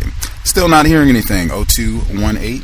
If you want to hang up and dial back in, I'll keep an eye on the switchboard and I'll be sure to get your hand if you dial back in, if you have a question, comment, or what have you. If you're just listening, that's cool in the game too. If something was happening with the phone, that could be the case. Dial back in and I will be sure to get your hand. Okie doke. I will pick back up. Let's see. Oh, unless I see a hand, I'll pick back up so we can do self-image.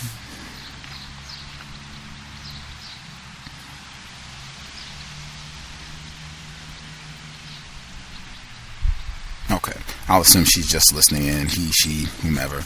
If you have a question, it's *6. If you have a question, *6. All right. Oh, okay. Maybe she does have. She does have a question. 0218. We'll try it again. 0218. Did you have a question, comment? Yeah, I did. I was able to hear you, but for whatever reason, you couldn't hear me, so I had to hang up and call back. Can I be heard now? Yes, sir. We can hear you.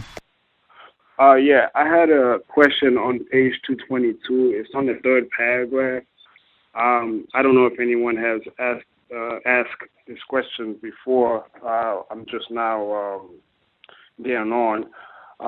She writes, we have suggested that in addition to the quality of whiteness and the mental habits of rationalism, the experience and ideas of power, control, and manipulation are aesthetically pleasing to the Europeans in a way that does not affect the Udamaroho of others. Now, what does she mean by that? Like, I thought the Udamaroho was a characteristic that was strictly European. Is she saying that non-white people have Udamaroho in them too? I just wanted to get some clarification, because in the beginning, the book, she writes that Udamoroho is the methodology of European supremacy, destructive, consuming, expanding.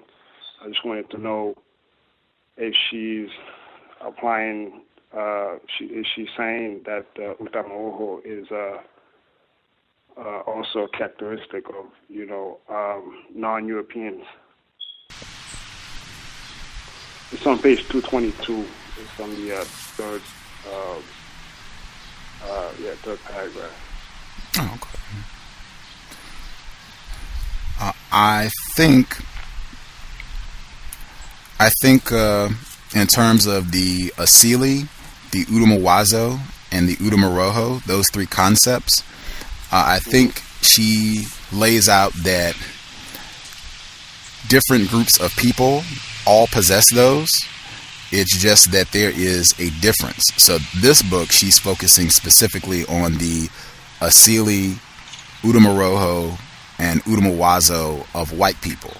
I think she would affirm that non-white people, black people specifically, have their own and a different, totally different Asili, Udumawazo, and Udumoroho.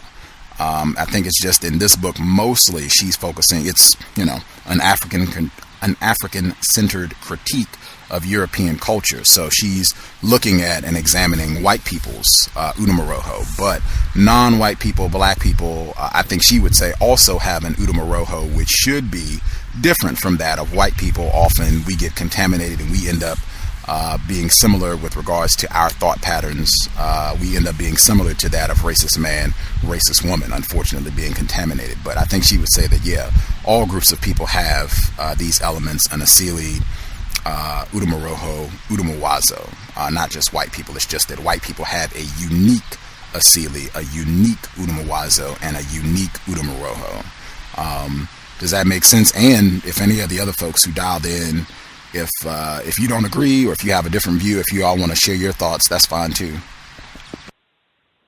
Yeah, it makes sense.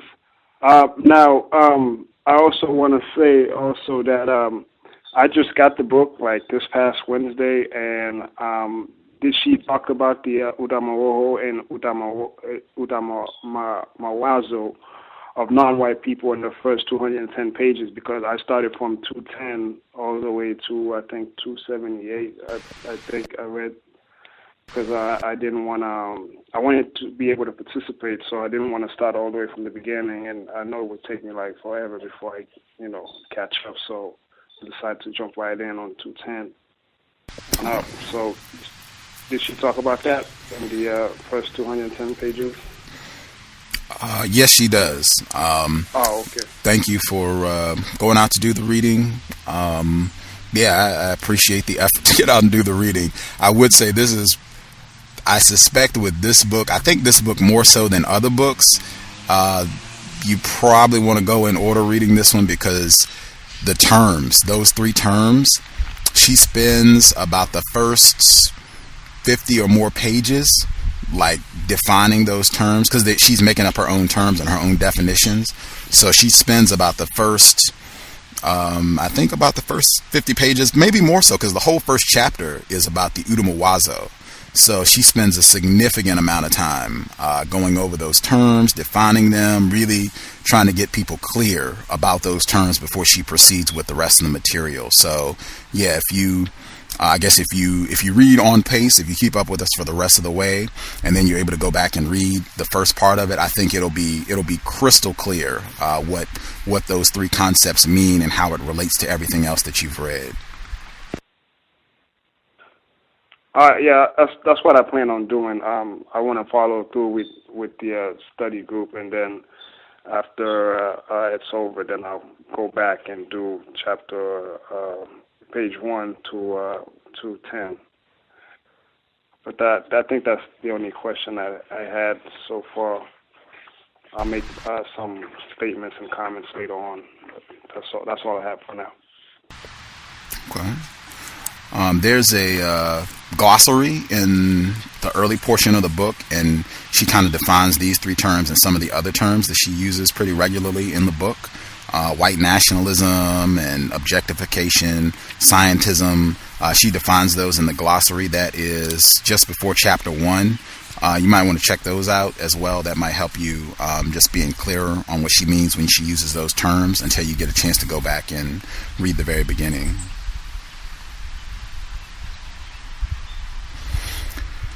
Cool beans. All right. Check to see if there are any other hands. Everybody looks content. Just get a hand up if something is confusing, if we're not making sense. The folks that dialed in, your line should be open and ready to roll. Our caller 304, if you are interested in joining in, feel free. I think she had even written, I just forgot to mention that if people had wanted a book, she would be down to get a book, Yurugu, for folks if they're listening in, if folks would like to read and study. I think she had said that she can let me know to confirm, unless I'm making that up, as well as she wants to participate. Any of the other folks, you know what to do. Dial in, get your hand up if you have questions or comments. Okay. Going back to chapter 4. Chapter 4, which again, self-image. This is white people's view of themselves. A lot of this stuff should not be news, particularly if you've been reading the book, but even if you haven't, this should not be entirely new, unheard of before. This is on page 242. 242. Okay. This is under the subheading. The subheading is actually on 242, but I'm going to skip over to 243. But basically, she's talking about the nature, white people's culture, and that patriarchy, that devaluing of the woman. We've talked about that before, and how a lot of non-white people, we have picked that up. She goes into detail about that. I'm going to pick up on 243, but we talked about this last week. And really, non-white people, if we're looking to deactivate that white chip, really want to get away from anything that tends to devalue females, any sort of disparaging females. Really want to get away from that. In my view, we really want to look at that as white behavior. That's what white people do. White people encourage and celebrate demeaning, anything to disregard feminine energy and females in general. Really working away from that. All that does is serve to aid racist man, racist woman. Really working away from that. She goes into more detail. I'm on 243, the second paragraph on 243. In other cultures where we find patterns of female oppression, these patterns do not have the same ideological positioning in the culture as they do in the European tradition, and therefore are not as strong. They coexist in tension with matriarchal philosophies, often matrilineal descent systems, traditions of female leadership, and strong patterns of cooperation and associations among females. The literature and ideology of European feminism reaches towards these cultures for intellectual inspiration and the creation of a new feminine self, or it attempts to compete with the patriarchal nature of the European tradition by denying the female and seeking to dominate the male. But the analytical mode is not limited to the male gender, and men do not necessarily lack spirituality. It is the culture that tends to create the dominance of the patriarchal consciousness in both genders, i.e., in all who participate therein. What is to be learned from African and other non-European philosophies is the principle of appositional complementarity. It is not a question of which gender dominates, nor of whether everyone can become male, that is, take the dominant position. Rather, it is a question of whether our view of existence dictates the necessary cooperation of female and male principles for the success and continuance of the whole. We had Dr. Baruti on the program, July 2010, talking about his book, Complementarity, how this should be a staple of black people who are serious about ending the system of white supremacy immediately, a staple tending towards the principle of complementarity, an equal appreciation for the feminine energy, male energy, and what we both can contribute. Obviously different, but equal contributors, and necessary, equally necessary, if we are going to have a holistic and healthy existence on this planet. Again, anything that's tending towards that devaluing of females, we really want to look at that. That is white behavior. We've picked up a lot of their bad habits and really look to work away from that as soon as possible. Let's see here. Moving forward, and this whole chapter is just talking about different themes that she thinks are key aspects of how white people see themselves. This is 248.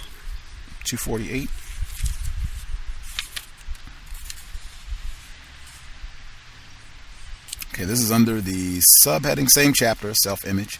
This is under the subheading, The Conqueror, Expansionism in the European Udamoroho. This you can actually think back to Patton, very similar. This is at the bottom of 248. The exercise of this power, which Europeans attribute to themselves and which they continuously seek, is manifested in the ability, no, the mandate, to conquer everything they find.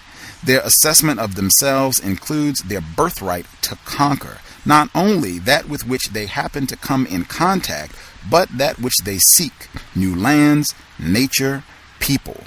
This activity of conquering is sanctioned by the European Udamoroho that provides a kind of moral justification for it.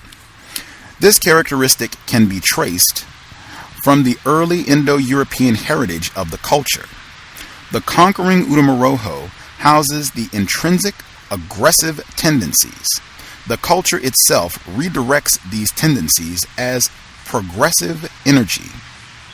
The destructiveness becomes reconstruction of the world in the conquering self-image. This characteristic helps to determine the Europeans' behavior towards other people. The quoted passage from Beveridge, written in the 1890s, expresses the same conviction and self-concept as the speeches of Ronald Reagan in 1988, those of Richard Nixon in 1974, Crusades, and those of Roman orators in the archaic West. The history of Western Europe abounds with such examples. The consistency and power of this Udamoroho is formidable, having been symbolically expressed at least 2,500 years ago in the Persian myth of Yema, reputedly the first leader of the Aryan people, who was personally appointed by Ahura Mazda, the god of light and goddess, to rule the world. It's 248 to 249. I had a different sound clip of Richard Nixon. He was talking about black people here and calling them niggers at one point and comparing them to black people in Africa. And he was saying that the black people in Africa were basically just out of the trees. He said this is a recording. This is one of the White House recordings that they have. He's talking to Donald Rumsfeld. And they're having a grand old time, chucking it up. This is in like the 1970s. I think he was president at the time, Richard Nixon. And they're just, chucking it up. Ha, ha, ha. These are our black people here. And even though the white guy in the South, he looks at black people here and they're just dumb niggers. When we go to the Olympics, black people here are competing against black people on the continent of Africa. Even the white guys in the South would be like, yeah, they're black, but those are our niggers. And ha, ha, ha. He and Donald Rumsfeld, they have a grand old laugh. Standard operating procedure, as she's talking about, the white Udamoroho. Consistent, and I mean, you see that play out where white people talk about that need to conquer, dominate non-white people. They'll justify it and then talk about going to get it done. Consistently. Patton, you heard it in the sound clip. You hear this over and over and over. This is, in my view, white people really feel like this is us at our best. We get to go out and conquer, and it might be tough. We might even die in the process, but we are marching on with the song from, American History X, where they got the fat white guy. He's singing "The White Man Marches On," and it's even got that quasi-religious tone to it, the religion of white supremacy. I think she used the term, the Udamoroho sanctions this terrorism against non-white people. The white man marches on. It's even in the Bible, some similar terminology. And frequently, they will go and read a scripture. They will have a prayer and hope that God will bless their manifest destiny. It is intricately tied, invoking the name of white Jesus to sanction, guide, and protect their racist, terrorist endeavors against non-white people. This is standard. In my view, this is central. This is at the core of how white people see themselves and how they've got a lot of us to see them. This is what they should be doing. In fact, a lot of non-white people will support white people when they get into these endeavors. Let's see.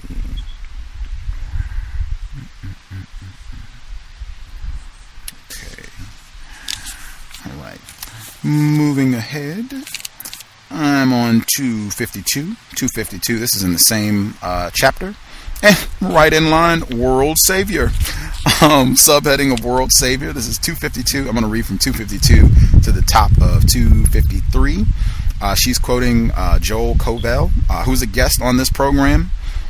He was back in October 2010. He was a guest on the program. If you want to hit the archive, she quotes him quite a bit in this book. So I'm at I guess kind of midpoint of 252. The European Udamoroho allows people to experience an intense ideology of cultural and racial supremacy as beneficence and altruism. This, in essence, is the message to be gleaned from an examination of the European self-image. Europeans do not merely commit atrocities against other peoples and then rationalize them in nationalistic expression. They seem to believe that they have the right and the obligation to think and act to make moral decisions for other peoples and therefore to commit such atrocities. As we have seen in Chapter 1, the European Udamawazo allows them to believe this. The European Udamoroho is a unique ethnological phenomenon and accounts for the intensity of European, Euro-American, white people, cultural behavior. Yehoshua Arieli says, this Protestant nationalism adopted peculiar racial theories, the legitimation of the right to conquest, and the theory of manifest destiny wherever preached by Americans, white people, accepted to a certain degree the idea of the superiority of the Anglo-American race as a progressive force which would impose liberty on all mankind. The New England concept of the nature of the American mission blended universalism and nationalism in an ideology which accounted for its own achievements by a theory of race and believed that its patterns of life could be imposed on others. The Anglo-American race had the duty of transmitting the pattern of life it had developed to the whole world in order to promote pure Christianity. The expansion of the American nation was the means by which Providence furthered the cause of religion and the spread of pure faith. And this is over to 253. And she just goes on. I didn't want to continue to belabor this because we talked about this a lot in Chapter 2, where she goes into more detail about religion and the way that white people have used religious concepts, religious practices to enforce and spread white terrorism. Very important, and again, just relating to the self-image, that icon of the white Jesus. This is how we see ourselves functioning in relation to you non-white people. I think that is the appeal that many white people get when they go to quote-unquote help non-white people, when they do these little projects, going to Africa. I forgot the actor's name, white guy, he went down to New Orleans. Sean Penn, thank you. When he went down to New Orleans to help out after the breach in the levees following Hurricane Katrina. He also trotted on down to Haiti. I think he might even still be there after the earthquake to help the poor Negroes to see themselves as God. It really does a lot for white people, white men, white women, white children, their self-esteem when they get in that position of feeling like they're doing something to help out the down and out black people. whether it's here, whether it's the continent of Africa, Haiti, that sort of thing, adopting a non-white child. I think that plays into it all the way. Even some of these white people who allege to be against racism, I think it gets the same effect. As I've said consistently, when I first saw Tim Wise live, he was in a church. It was the exact same effect. You got this white guy up in the pulpit. You'd have thought, this was the return, that we are all in for redemption. Jesus has come back. Christ is telling it like it is and breaking off how racism, white supremacy has been a major problem for us all the while. I mean, it really does a job on us psychologically, and I think for them, it's like it boosts the psyche of white people, and at the same time, it reduces the psyche of non-white people. If anything, it is like it puts your white chip on steroids. I think she said earlier in the book, when you get it contaminated with these racist concepts, it's like inserting a little white person in your head. And Dr. Kanban said the same thing. It's like we all got a little white traffic cop in our head. When you get these images, the white Jesus, or you get an actual white person who comes and is your savior, be it Tim Wise, or if you're talking about the film Monsters Ball, where the racist white guy who had sexually assaulted a black female earlier in the film, when he comes and he gets to be the one who saves her later on, it does so much for the white psyche and boosting them and making them feel like they're Superman or Superwoman. And for the non-white person, it reinforces that idea. If anything good is going to happen, we got to have a white person here to make it happen. If anything, if any of our problems are going to be solved, got to be a white person making it happen. Extremely debilitating for non-white people, and I'm very certain that white people are aware of this. In fact, talking about icons, Charlize Theron, the white woman, she was born in the area of the world known as South Africa. She has 2 films coming out right now. She is doing major work for the team of racism, white supremacy. Not only did she get, as I said earlier, white people, they lionize. They have incredible reverence for killers. She got an Academy Award for her portrayal of a serial killer in the film Monster. But she has 2 films coming out this summer. One, the new adaptation of Snow White, Who's the Fairest, and the film, I think it came out this weekend, Prometheus, which is, I think, the same thing. White people, we should be going out and colonizing. Going out, doesn't matter if it's another planet, another universe, whatever. We should be going out and dominating. There's new ground to conquer and take over. And I think it fits with what Dr. Ani was talking about in terms of the mad scientist. I think white people like that element, that there might be something lurking out there that is beyond their control, that they won't be able to subdue. And frequently this takes the form of non-white people. There might be some black people out there that we can't quite control, that might cause a serious threat to us. They like that. It's a consistent element. You see it in their films, their literature, a sense of us losing control, a force that we cannot contain. I think they enjoy that sort of film. They like having that threat, that I got to be on my job or this could happen. I think that's a big part of the appeal of films like Alien, Prometheus. It's tons of these. It's tons of, I'm forgetting, Heart of Darkness, Apocalypse Now. That's the book. The book is Heart of Darkness, about their terrorism in the Congo. They made it into a film, Apocalypse Now, with my man from The Godfather. His name is slipping me right now, but Lawrence Fishburne is in it. Very popular film. Killing people. White people love films you can go out to kill up a bunch of people. At any rate, I'll hush there. If any of the folks on the line, if you have a comment or anything you want to get in, if not, I can proceed. Any of the folks that dialed in, your line should be open. Hello, can I be heard? Yes, sir.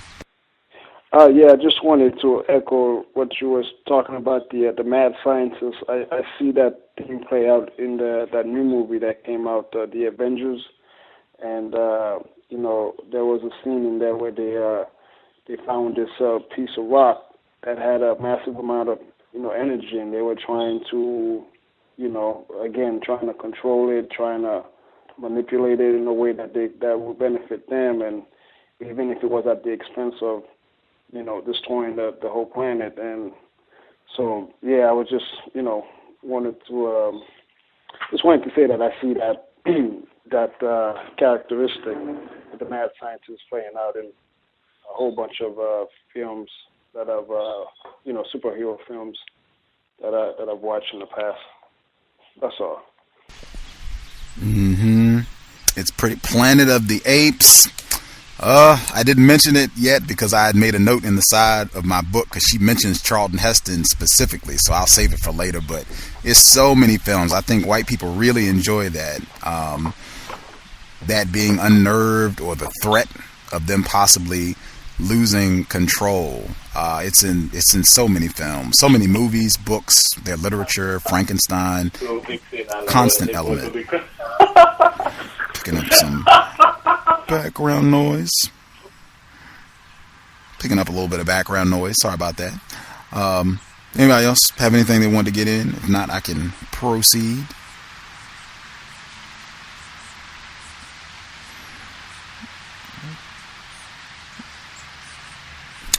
Duly noted. Right on. V also was mentioned, the television program. We had talked about that before. These aliens come in from outer space. One of them is a black male, Maurice Chestnut, dark complexion black male. And also, in my opinion, the main, I guess the queen alien person is a little darker. She is not blonde. The main female character is blonde with blue eyes. The female leader, she is not blonde. She does not have blue eyes. I would even say she might be what white people would term a swarthy complexion. Hello, Gus. Yes, sir. Yeah, interesting. I actually went to school with that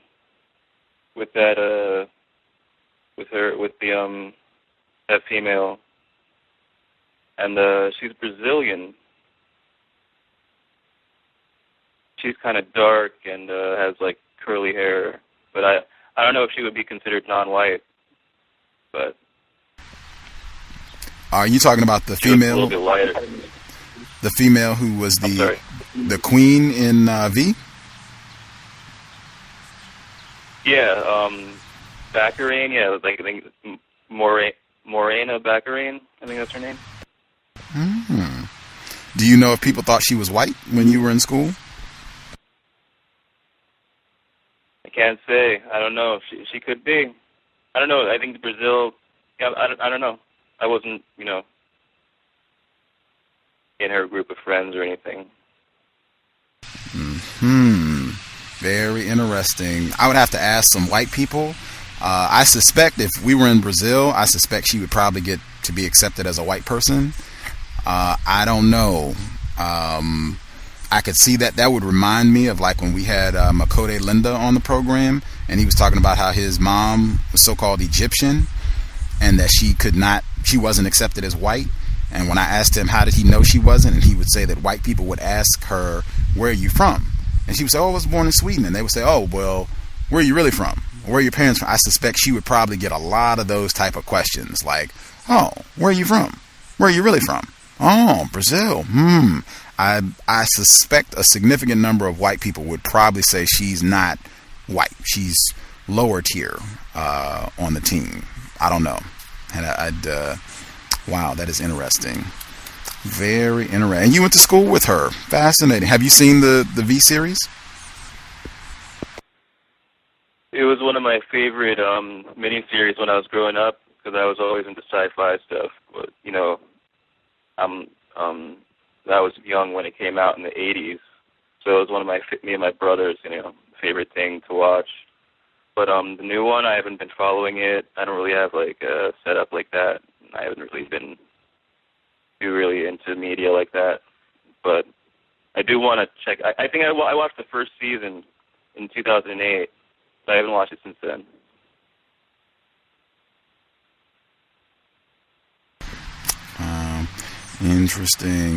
Interesting. Right on. Okie doke.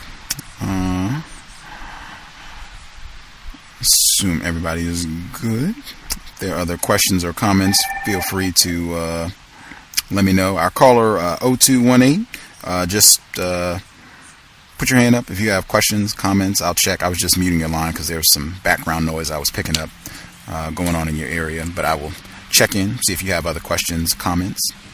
Oh, hey. Hey, Gus, I just saw something really interesting. Mm-hmm. All right, back in the original V, the character that Maurice Chestnut is now playing was played by Robert Englund, a.k.a. Freddy Krueger. That was the actor that was playing the part that now Maurice Chestnut is playing as the alien that goes rogue or whatever.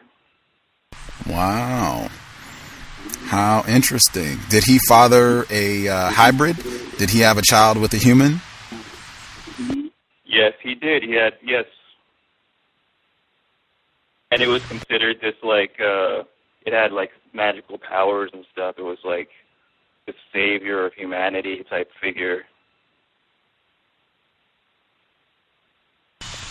Very interesting. Wow. Another icon, Freddy Krueger, I would say, became. And not killers, white people lionize killers. Just keep saying it over and over again. Again, I was going to say military heroes, war heroes. I was going to say it first, but it would be more accurate to just generalize. If you go out and kill a lot of people, you don't have to be in the military. If you kill a lot of people and you're white, make sure I put that in, you got to be a white person, you generally will get a lot of infamy, probably money, book deal. The white female in Seattle, Amanda Knox, she got that $1 million book deal to talk about her story for what? Being accused of killing people. White people lionize. They love killing. Charles Manson. I mean, the list goes on and on. Anders Breivik.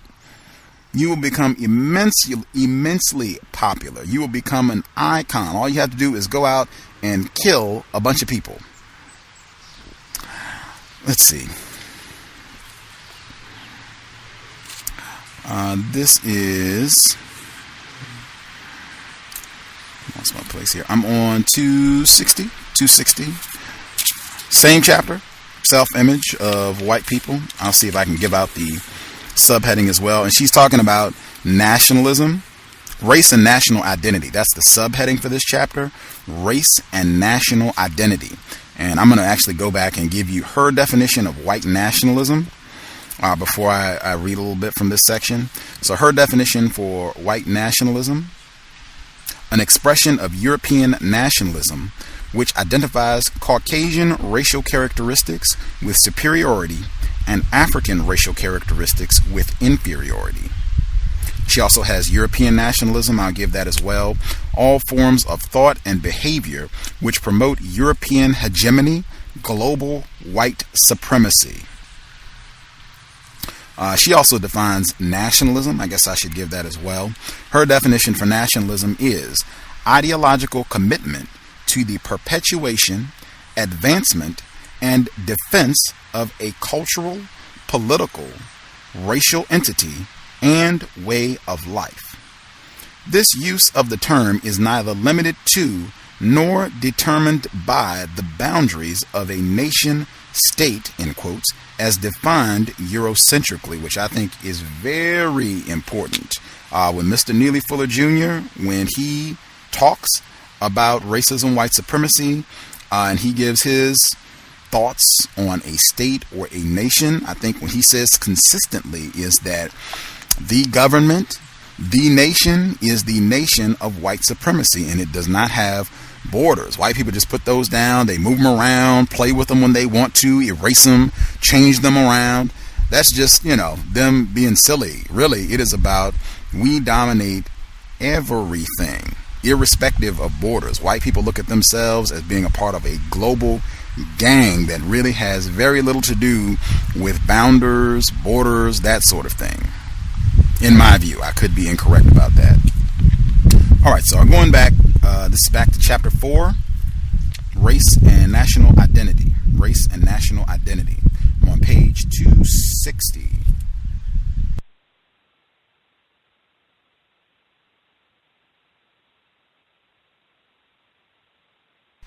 Okay. The ability of a nation or a nationality to mobilize itself for resistance against oppression or for imperial aggression cannot exist in a vacuum. it is of necessity linked to a people's definition of themselves, and such self-definition must locate itself in time and space. The rootedness that results in a product of the national myth. Successful political action is linked to positive self-image. A concerted military campaign is strengthened to the degree that people in question identify as a single entity with a common source and common destiny. Belief in special origins will inspire special behavior. Europe has understood this better than others, and long before other cultural groups felt the need to act politically. For the most part, the African and other non-European political sense has suffered under humanistic priorities. I would insert universal. We're part of the universal human family. I think that's what she means when she says, for the most part, the African and other non-European political sense has suffered under humanistic priorities. As people of African descent and others assert their definitions of self in an effort to create a national consciousness, European academia belittles these efforts as juvenile and unnecessary. Can it be that they do this, one, because their own myths of national origin have long ago been constructed and have served their purpose well, and two, because they are well aware of the motivational power of such myths? ? The English, in reality, a people with very little to be proud of, whose own history began as a result of colonization by others, self-consciously turned a heritage of mediocrity into one that inspired imperial success, the likes of which had never been seen. They then denied the process to others and pretended that it had never occurred among them, extolling the virtues of objectivity and scientific historicism. But scrutiny of English history paints a very different picture. Stopping there, she spends a significant amount of time, and it is important, detailing how white people, they have their different myths of their Germanic origins, different white people, and talking about their history. I think Mr. Ed, back when I was a guest on Reality Unknown, he was talking about some of this mythoform of their history and what they've done on the continent of Europe and their ancestors and what they were doing and how they've evolved, and hearkening back to those traditions and getting to the core about what it means to be a white person, preserving that narrative, giving them a sense, in my view, of national identity, and in my view, giving the entire white team a sense of identity that they are pulling on. This sense of a common brotherhood, common sisterhood amongst white people worldwide. Even if you've navigated, if you're in Australia, they still have those ties. And you can look at the flag. I mean, just talking about symbols, you can look at the flags and color schemes. Even the white people that have leaked out and gone to other places, they're not on the continent of Europe anymore. They're, in Australia, they're in New Zealand, they're here in the area of the world known as the United States, or wherever they happen to be on the planet. You can look at the color schemes, that red, white, and blue. Dr. Welsing broke that down. Dr. Kanban broke that down. You see it on the Pepsi-Cola can. Those color schemes and the design, the bars and stripes that are on the U.S. flag as well as the UK flag, you have similar symbols and color schemes on many of the other flags. If you look at the flag for the Netherlands, if you look at the flag for France, if you look at the flag for New Zealand, if you look at the flag for Australia, very similar color schemes. They are drawing on that common identity. We have a shared historical narrative that bonds us in how we should be working together to continue to terrorize and dominate non-white people. You can even look at the the European group, I forgot the name. They recently had a commercial where all of the members that are supposed to be a part of the European group, whatever the formal name, and it's got an image of a white woman and she's being attacked by 3 non-white males. One of them a black male with no shirt on. They're running in, yelling, and got weapons. They're going to attack her. And then the white woman, she multiplies, and she surrounds them. And they sit down calmly after they have been surrounded by, the white woman clones herself, basically. You want to talk about the warped white mind. The white woman clones herself, surrounds these 3 non-white people. So now it's like 12 white women around these 3 non-white males, and the non-white males sit on the floor, and then that image fades into a symbol for the European group. I forget the formal name, but white people, these sorts of symbols, these sorts of icons are very important. It's code, really, for white people, for them to remember, to stay focused about what their purpose is supposed to be. You're not supposed to be fighting with other white people. I'm on your team, even though you might be in France and I'm in wherever, Denmark, the Netherlands, the U.S., Canada, whatever the case may be. We're still on the same team. We are white. We are pulling on that common bond of white terrorism. We should be in this together. And you see white people working together to dominate non-white people. That has been played out over and over again. Even white people that aren't supposed to be on the same team, that are supposed to have beef with one another, something comes down to it where there's a problem with non-white people, they work together, they work it out and get on the same page. Played over and over again. I will double check, see if we have any of the folks online, if y'all have comments, so we can proceed. 0218, your line is open as well. Caller in Brooklyn and our Skype caller, your lines are all there. If anybody else, if you have questions or comments, *6 if you dial the 760-569-7676 number.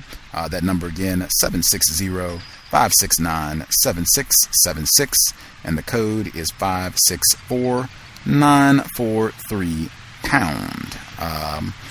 Questions, comments, or am I proceeding?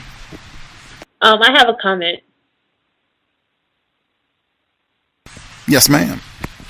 I thought this section of self-image was interesting from a historical perspective, because I've always was curious to know why the United States always had this love or this reverence for the Germanic people.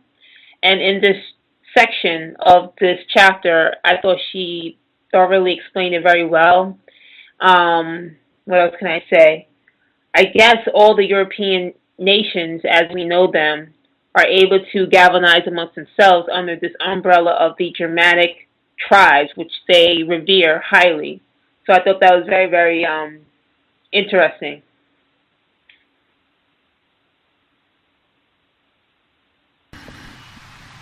I agree.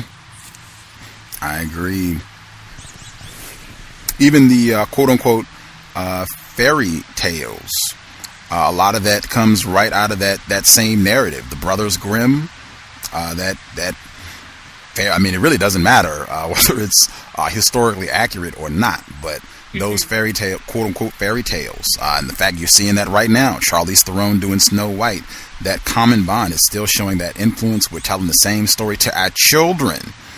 That, I think, should not be underscored. These are the stories that we've been sharing with our children, getting those ideals, instilling those ideas, symbols, those icons in their children, white female, white male, at a very young age, so that at 2, 3, maybe even earlier than that, white people have a very clear representation of what being a white person is all about and what you should be connected to.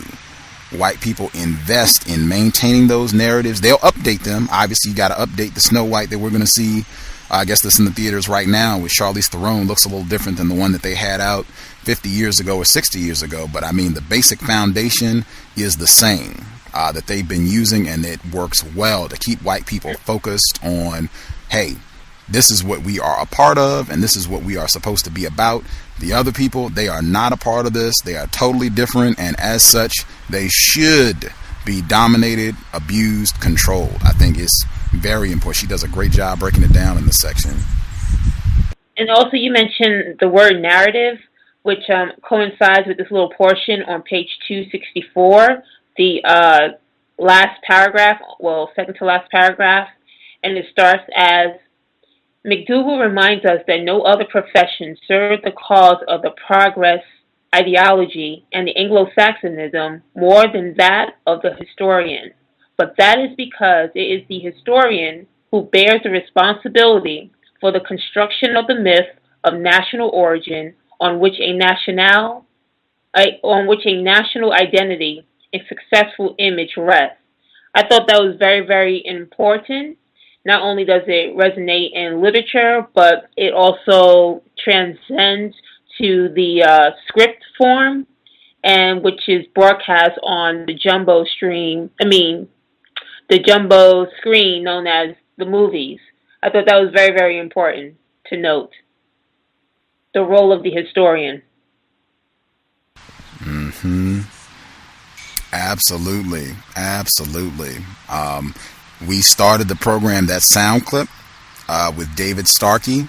That was from the riots, so-called riots, 2011 in the UK. And he emphasized, I was going to cut it. I was going to play some different things in, but the clip was 10 minutes. And I said, man, we should just let this ride. He hit so many things that are touched in this chapter. And they were calling it out specifically. It sounds like you're saying that white is correct and black is criminal, and these people are savages and they have a false I mean, he was just walking down everything that she brings out in these two chapters. And he starts with, I think we touched on this before, I'm an expert, I'm a historian, I'm not just Go ahead. That's the thing. In England, he is highly regarded and revered in that sacred realm of literature and historian realm. He is highly respected in the UK. Worldwide. I suspect people beyond the UK are familiar with his work and have regard for what he has to say. You had people all over the world who were talking about his comments on that, for better or for worse. But he started all of that. I'm a historian. I'm an expert. I'm white. I'm repeating myself, really, is basically what he's saying. But, you know, I'm not just up here running off at the mouth. You niggas can disagree with what I have to say or whatever, but I am a white man, and I'm telling you, acting like these niggas is going to mess us up. We have white culture, and that's what we need to be teaching our children. That's the way that we need to be behaving, not imitating these heathen feral Negroes who are out here stealing shoes and acting wild in the street. I mean, just phenomenal clip. I thought it was great then, but now relating it to this text, it matches up beautifully. And when you mentioned that, you know, us acting, well, quoting from Starkley saying that, you know, white people acting like, you know what, is going to mess us up. That also coincides towards the end of the chapter of self-image when Mrs. Ani begins to quote from the Guy Stoddard, who was speaking to the white nationalist commitment. And he says, where is it? Okay, on page 274, where she quotes Stoddard, the last sort of sentence, it says, in short, the real danger to white control of Africa lies not in brown attack or black revolt, but in possible white weakness through chronic discord within the white world itself. So I thought that coincides very well when you mention, you know, white people need to, you know, stay in line, don't, you know, get out of order, so to speak. Mm-hmm. Absolutely. You hear a lot of that same rhetoric today from white people. Anders Breivik, a lot of the more popular white people over the last couple years have been saying pretty much the same thing, that we need to be on the same page, stop copying these non-white people, let all that multiculturalism go, and just link up as white people. They've been repeating that over and over again. I'm sure a lot of them folks are familiar with Mr. Stoddard's work.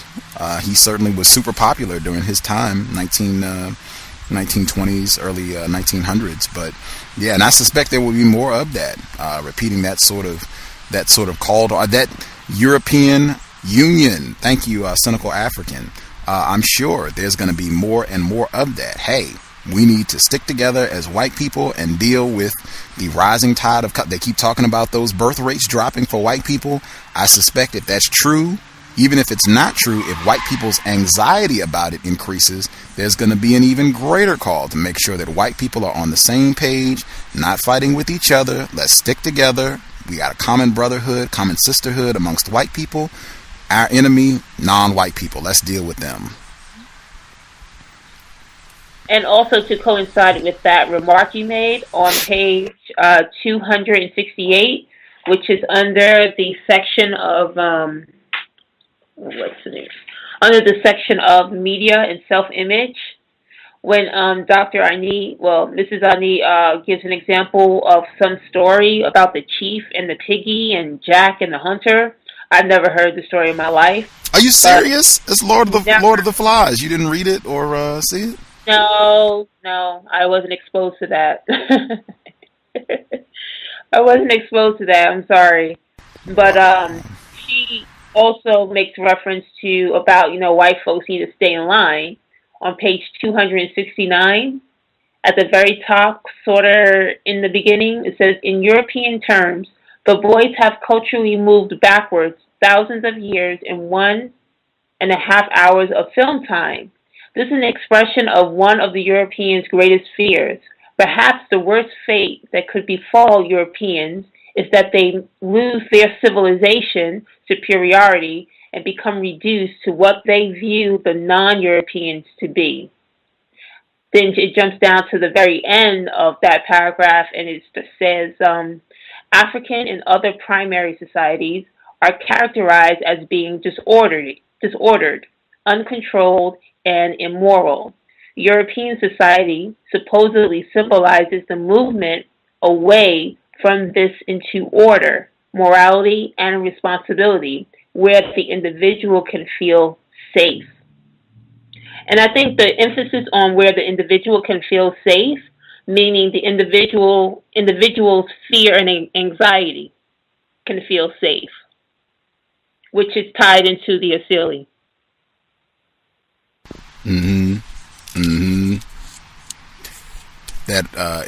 It's in the same section. I just don't have it in front of me. I'll see if I can find it really quick. That reminds me about that feeling safe when she's talking about media and some of the advertisements for traveling to different places, our Caribbean and this sort of thing, where white people can go to areas that are predominantly non-white, and yes, that's on page 267. Okay, yeah, where they can go there and feel safe. And feel that, hey, we have already come, we've already done all the hard work, we've subdued the savages, it's all good, we've taken care of it, you can come here and great, enjoy yourself, have a grand old time, and you don't have to worry about things getting out of control. White people like that sort of thing and have an affinity. I think for a long time had that affinity for going those sorts of places. I'm going to Africa. I think that's the appeal for a lot of those types of films where white people are going to have their exotic adventures. I know she mentioned Out of Africa, and it's a ton of those films where white people are going, heading south, ring the cowbell. We can go to Haiti and have our fun, our sexual exploits frequently, because the non-white people have already been subdued. No danger here. Yeah, on page 267, it says, I highlighted some, but I'm interconnecting the certain sentences. It says, European Utamaroho exists as a playground, or their world exists as a playground, a backdrop for sport and play for the adventures of the Europeans. Peoples of other cultures are actually experienced as props, supportive to the main important action of the script. Then it jumps down to the very end of that paragraph, and it says, all of this points to the very real belief and assumption of Europeans that the land of other people provide an environment in which they are to act out their fantasies. Then if you turn to page 268, it says, it is, meaning the European self-image, it is characteristic of the European Utamaroho that the plague of the European American adventure tourists are most attracted to places that have been least contaminated by themselves. But the groundwork must have been laid by the advanced men to assure them that the European stamp has been put there, that they are indeed protected against non-European disorder, and hostility. I thought that was very important. Absolutely. Absolutely. It even reminds me to some degree of white people going to get involved with the civil rights movement in the South. Like, we can go have our fun for the summer. I mean, it's the exact same thing in a real twisted, perverted kind of way. We can go have our fun, and hey, there are white people here, so it will not be the same sort of danger and terrorism that we normally heap on the niggers because we've got white people here, so we'll have to conduct ourselves a little bit better. We can go and have fun and even get that thrill, like, oh, we're kind of, in danger, we're kind of not on the same team, and then we can drop all that and go back to, all right, had our fun, and go back to white domination down the road. Absolutely.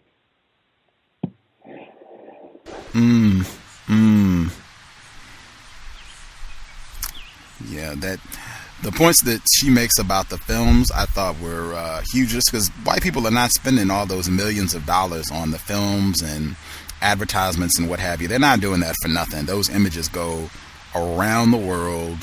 People are watching films that white people made 100 years ago are still being played, still being watched. Lord of the Flies, I'm sure there got to be some people that are listening to the program who had to read the book or watch the film, or both. I had to read the book in school. White people's racist school. We had to read the book. So I think a lot of the books and literature that she mentioned, at least in this section, I was familiar with. Lord of the Flies, Out of Africa, Robinson Crusoe. A lot of this is like standard lit. A lot of, really, and that's one of the things I was going to get in. Most of the material that white people regard as being exemplary literature, exemplary film work, most of it is all of it. Anything that white people are, she talks about it in the section, things that are appealing to white people invariably support racism, white supremacy. So if it's a book that white people have a great deal of reverence for, there has got to be some strong connections to white supremacy. If it's a film white people have a great deal of reverence for, gotta be some connections to white supremacy. And I have seen that play out over and over and over. I was just taking notes on this because one of our great listeners, investors, Bruce Fine, had emailed me about Quentin Tarantino's film that's going to be released on December 25th. I mean, you talk about layers of iconography, right? His film, what is it, Django Unchained, with Jamie Foxx, Kerry Washington, Leonardo DiCaprio, probably some other big name people, coming out December 25th. And he was emailing me about this and saying, oh my gosh, this is set, another plantation fiction again, set on the plantation. Jamie Foxx is a slave, Kerry Washington is a slave, and they're running around, blah, blah, blah. And I was like, yeah, it's kind of old news. They were talking about this months ago. The film's not coming out till December. I hear about it in June, and I already think it's old news. You already know this is going to be a big one for racism, white supremacy. I first heard about this, I think, in April. And I checked, and they were talking about Kerry Washington.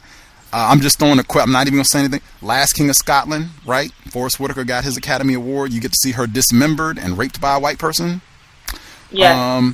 But so, back in April, I checked, and some black people who were less confused, they already heard enough about the film to say, hey, this racist foolishness, what do we need this for? Why do we need to see Kerry Washington get raped by a white person twice in this film?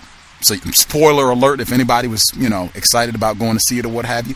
Why do we need to see Kerry Washington naked and raped by a white person twice in this film? And I was telling him, if you understand what excites white people, what they tend to think of as quality literature, quality cinema, it is going to be typically enforcing, promoting white supremacy in a huge way. And if you have any knowledge of Tarantino's body of work and why white people are so giddy about any of his projects, you would have to expect it's going to conform to what he does anyway. Raping black males, calling black people niggers. It's going to conform to that. Killing a black mother in front of her child. That's what it's going to conform to. That's what all of his work's done. And in my opinion, that's a major part of the appeal. That's how you want to be successful in literature or film with white people. enforce racism, white supremacy. Promote it through your work. Find new, creative, novel ways of doing so, and you will be a celebrity in any field, any area of activity if you can do that with your work. What I found interesting about this movie, Django Unchained, is that it's totally. It appears to be totally different from the original movie, in the sense that the original movie, first of all, doesn't contain any black people whatsoever, and the players in the movie are white people and Mexicans. So I was just curious to know, why did Tarantino, whatever the hell his name is, decide to take this Django franchise and import into it a plantation theme to it. I just thought that was really interesting after I'd seen the original Django. I am preparing.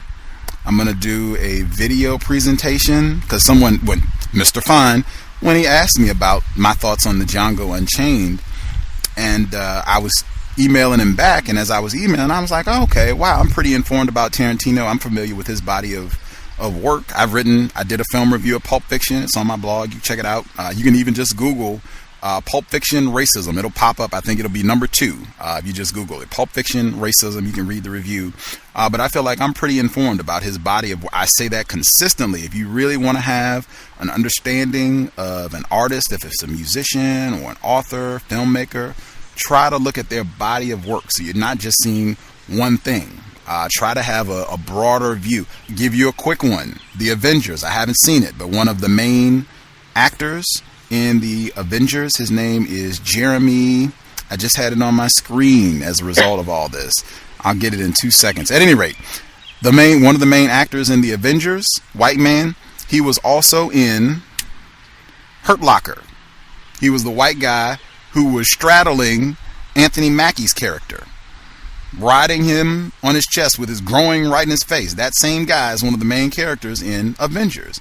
That same guy is also the main actor in Neo Ned with Gabrielle Union. Cowbell would be ringing. They're in a sexual relationship, and this guy in Neo Ned, the main guy, same guy in Avengers, he is an explicit racist. At one point, he's got a shirt on with a swastika, and he is Gabrielle Union's sex partner. And so you got a scene where they're together, she's laughing and giddy, and they're sitting together, and he's wearing his swastika t-shirt, and she's with him, and they're just hanging out having a grand old time. Neo Ned. Look at body of work if you really want to get an idea. But yeah, for Tarantino, look at his body of work and how he consistently represents black people. I wouldn't care what you look at. Any of the films, it should be very clear. I'm going to try to take some of the snapshots that I think are most representative, but even Inglourious Bastards, where he's comparing black people to King Kong, and that Inglourious Bastards got nominated for Best Picture. Pulp Fiction, I think, got nominated for Best Picture. His films are, and killing. Most of his films, large numbers of people get killed. Reservoir Dogs, you have lots of killing. A man's ear gets chopped off. Pulp Fiction, you got lots of killing. Kill Bill, you got a white woman.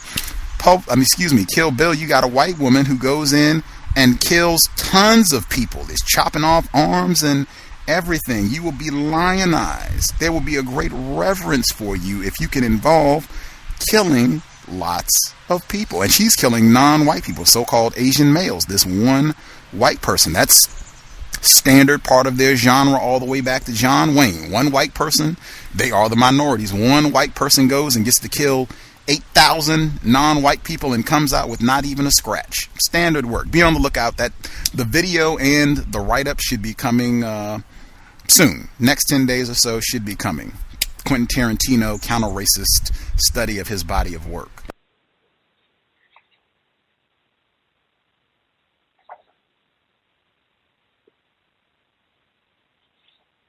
I do think that literature, European literature in the film world, function as a soothing, therapeutic application, I guess you could say, so to speak, for Europeans to keep their anxiety and fear at a minimum yet at the same time able to entice their, I guess you could say, strong desire for excitement or sexual escapades, but as long as it doesn't interfere with startling their anxiety and fear of the other, so to speak.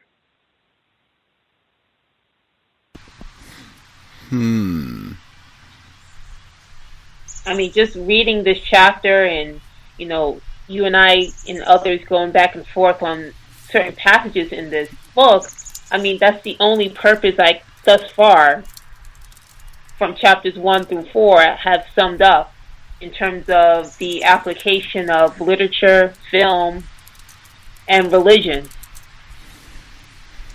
But my question is, what provokes, I hope maybe Marimba Aini will mention in this book, what provokes, or where does this anxiety and fear stems from, truly, in essence?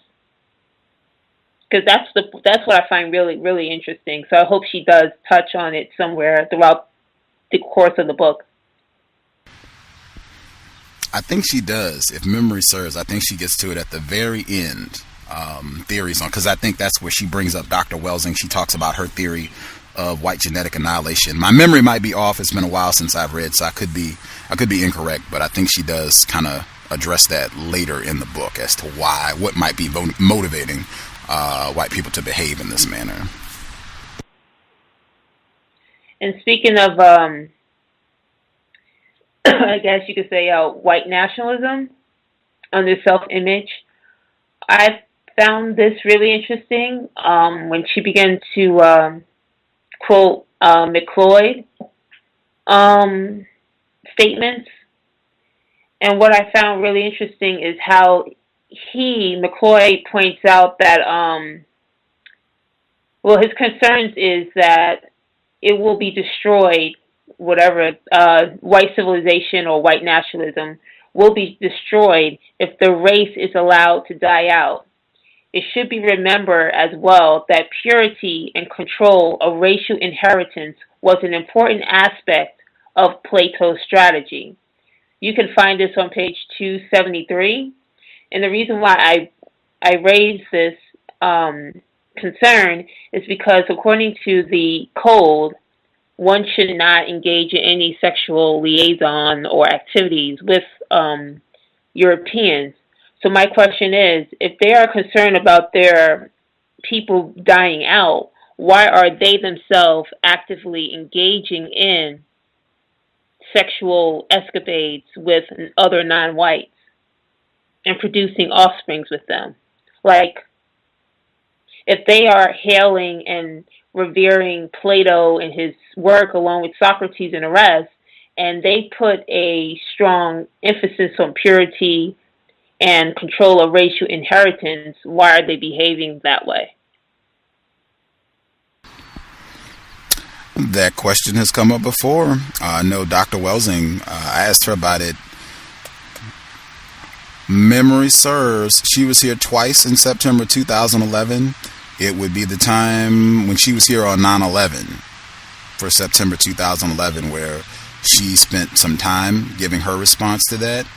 My answer, I spoke with an admitted racist, so he could be, make sure I get that out in front, he was an admitted racist. He could have been lying. That's it.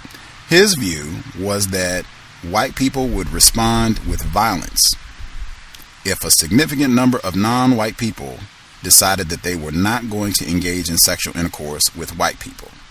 His view was that because white people are a minority, the number of people who are classified as and accepted as white, because they are a minority, if they were restricted to only having sexual intercourse with other white people, the gene pool is too small, they would die out. They have to have access to the non-white gene pool to maintain themselves. Can't be too much, can't be zero. They got to have some. They just got to be in charge of how much of that is going on. The logic of that made sense. I think I'd seen research before, at least it made sense to me.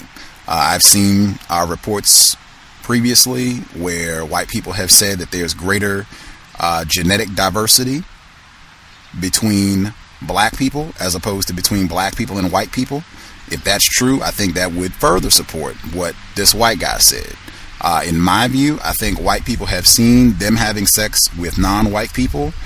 It helps them as long as they're in control of it. It can't be waves and waves of it. It can't be black people or non-white people deciding they're going to have sex with white people whenever they want. It can't go that way. As long as they are in control of how much of this is going to happen, it works in their interest in so many ways, because at the end of the day, white people decide who is a white person and who's a non-white person. The offspring of these tragic arrangements, they can decide, and they do sometimes, that these people are going to be white. Not always, but sometimes they do. The offspring end up being that buffer group. I think in Destruction of Black Civilization, Chancellor Williams talks about how this has been a key element of black people's demise thus far. The offspring, you have these relationships, they end up being white identified, they end up becoming the first line of defense for racist man, racist woman. So in my view, I think a lot of white people, just from what I've seen, white people understand this can work to their advantage as long as it doesn't get out of control. And I think there's always that threat that this could get out of hand and there could be too much of this. I think I see a lot of that from white people, but I think, at least from what I've seen, white people know black person is sexually involved with a white person, they're going to be neutralized. We got them. The little white traffic cop in their head has going to become the size of Hercules. They're not going to do anything. They're not going to tolerate Dr. Welsing, you, Neely Fuller Jr., anybody else coming around them talking crazy about white people. The offspring of those relationships, the traffic cop in their head is going to be on steroids, human growth. I mean, they are going to be totally neutralized. Their worldview will be completely. I think Dr. Welsing, she said on the program last weekend, she said that first nipple, that white nipple in the mouth of that child, they're already neutralized. It just can't get out of hand. That's my view on that. I've heard some folks, they don't agree. They don't think that makes sense. They think the best thing to do would be if white people, if they really believe that there's a threat, to just not sexually engage with non-white people at all. They think that's what the logic computer would say, so they just wouldn't do it at all. I think Dr. Welsing also, in that September broadcast, she addressed that how on a deeper level, a subconscious level, that there is a strong desire to compensate for what they don't have, that absence of color, that there's a strong attraction. They even say tall, dark, and handsome. The chocolate, it plays out in so many different ways, that sexual attraction for non-white people. It's definitely in Tarantino's films. So I see that working as well, where they do want that. And I think that even goes back to what Dr. Ani is talking about, that you're supposed to be in control of that. Even whatever urges you have to get a little bit of that dark oak, you're supposed to suppress that and behave yourself for the greater good of the white team. But I think there's even that white fear that will get out of hand, and that they will not be able to behave themselves, if that makes sense. That does make sense in the sense of control, because the control aspect is part of the Asili again and the Udamoroho. What I also find interesting with that explanation is that even though you do have Europeans behaving and having sex with other non-whites, simultaneously you have this high, I guess you could say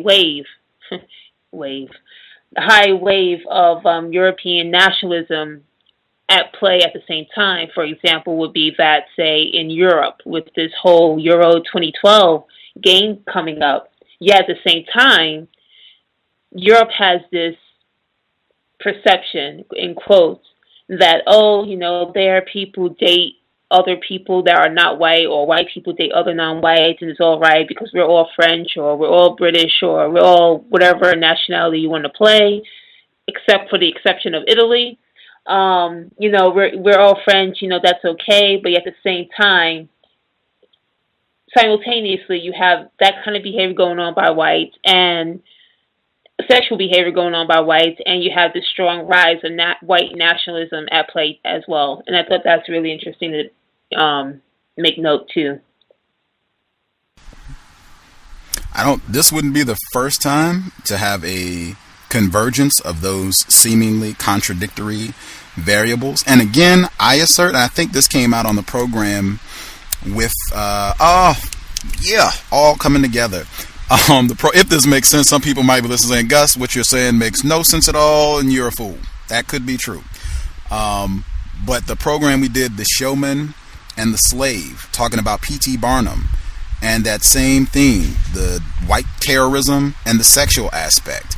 And the white guy that was on the program talking about this book where he's talking about this, and how the same thing you see with Sarah Bartman, and in my view, the same thing that you see in Erykah Badu's latest video, where she's doing a cover of Roberta Flack's song with, I think the white group is named The Flaming Lips, where she is naked and they're showing her breasts and her vagina and just super, super, super sexualized. And all this is spliced in between these white guys. In my view, these are not contradictory if we are thinking about sex as a violent act and terrorism. And I think even taken from Dr. Ani, for white people, domination is male, female is looked at as inferiority. And I think consistently with white people, they have a very different way of looking at sex. If it's not about procreation, for them, sex is a whole different meaning. And I think for them, sex equates with terrorism and violence. Even the way that you see it played out. I think Dr. Baruti talks about that in The Sex Imperative. But I think especially with black people, in my view, white people having sex with non-white people is the maximum racist aggression. Take it straight from the code book. And I think white people understand that. If we are in a system of white terrorism and I'm having sex with you, that means you as a black person, you as a non-white person, you have no idea what's going on the planet. And what we're doing right now further evidences the fact that you are totally clueless about what's going on the planet. And this is only going to make it worse. This is only going to further cripple you mentally. It's only going to further strengthen that little white traffic officer in your head who is controlling what you do, what you think, what you say, and how you feel about white people.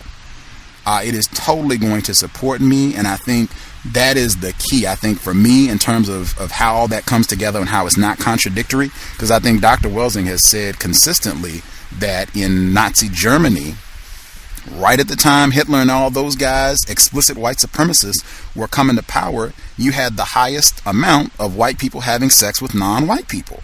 Two seemingly contradictory things that worked together in producing, hey, we can go out and kill large numbers of non-white people and we'll make this a part of our gripe that this is going on and we don't think it should be happening.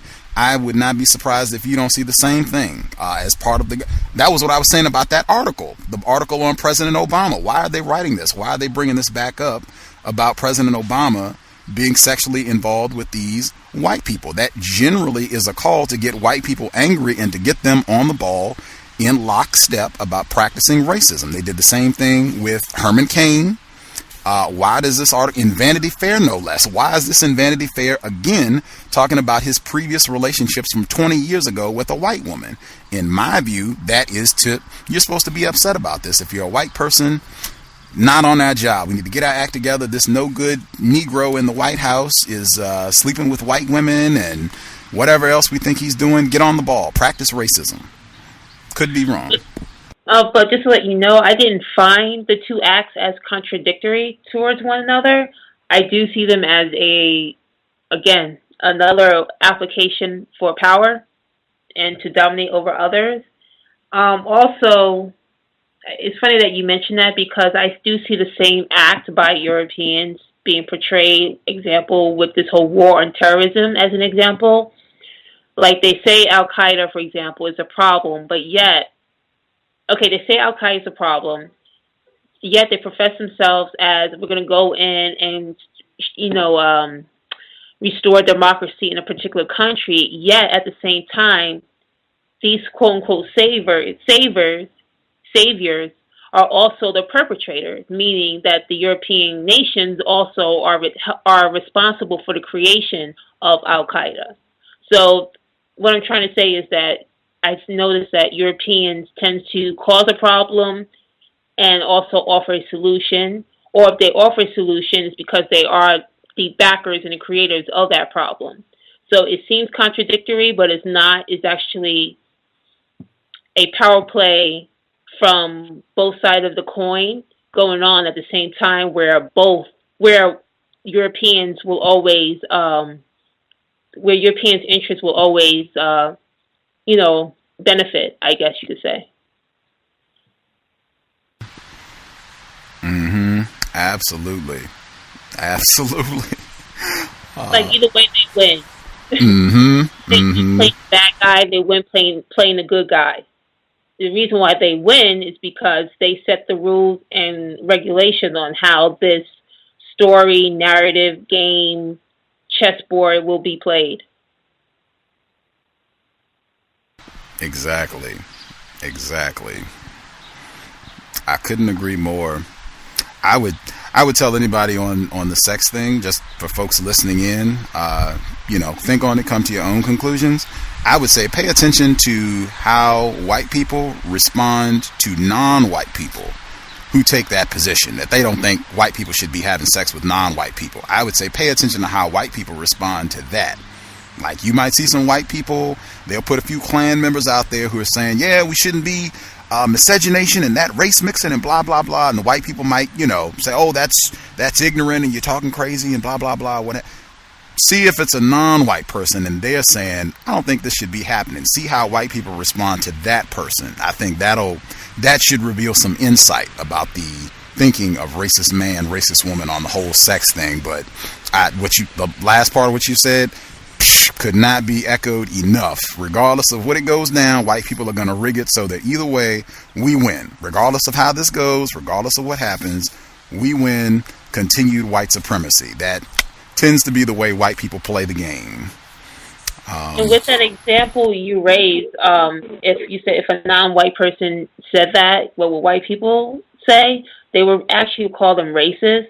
And I think it ties into page 271 under the section, the European self-image in the literature of white nationalism. It says in the second paragraph, the various manifestations of the European self-image reveal an ultima rojo that is consistent with that of white nationalism. The descriptive term racism, if not inaccurate, is certainly misleading. It takes attention away from the very special nature of white nationalism, usually with the political objective of debunking any form of cultural nationalism, thereby ignoring the possibility of nationalist ideology. What is ethnologically significant is how the European Caucasian spokesmen define their nationalism and the characteristics they identify as European, good or white.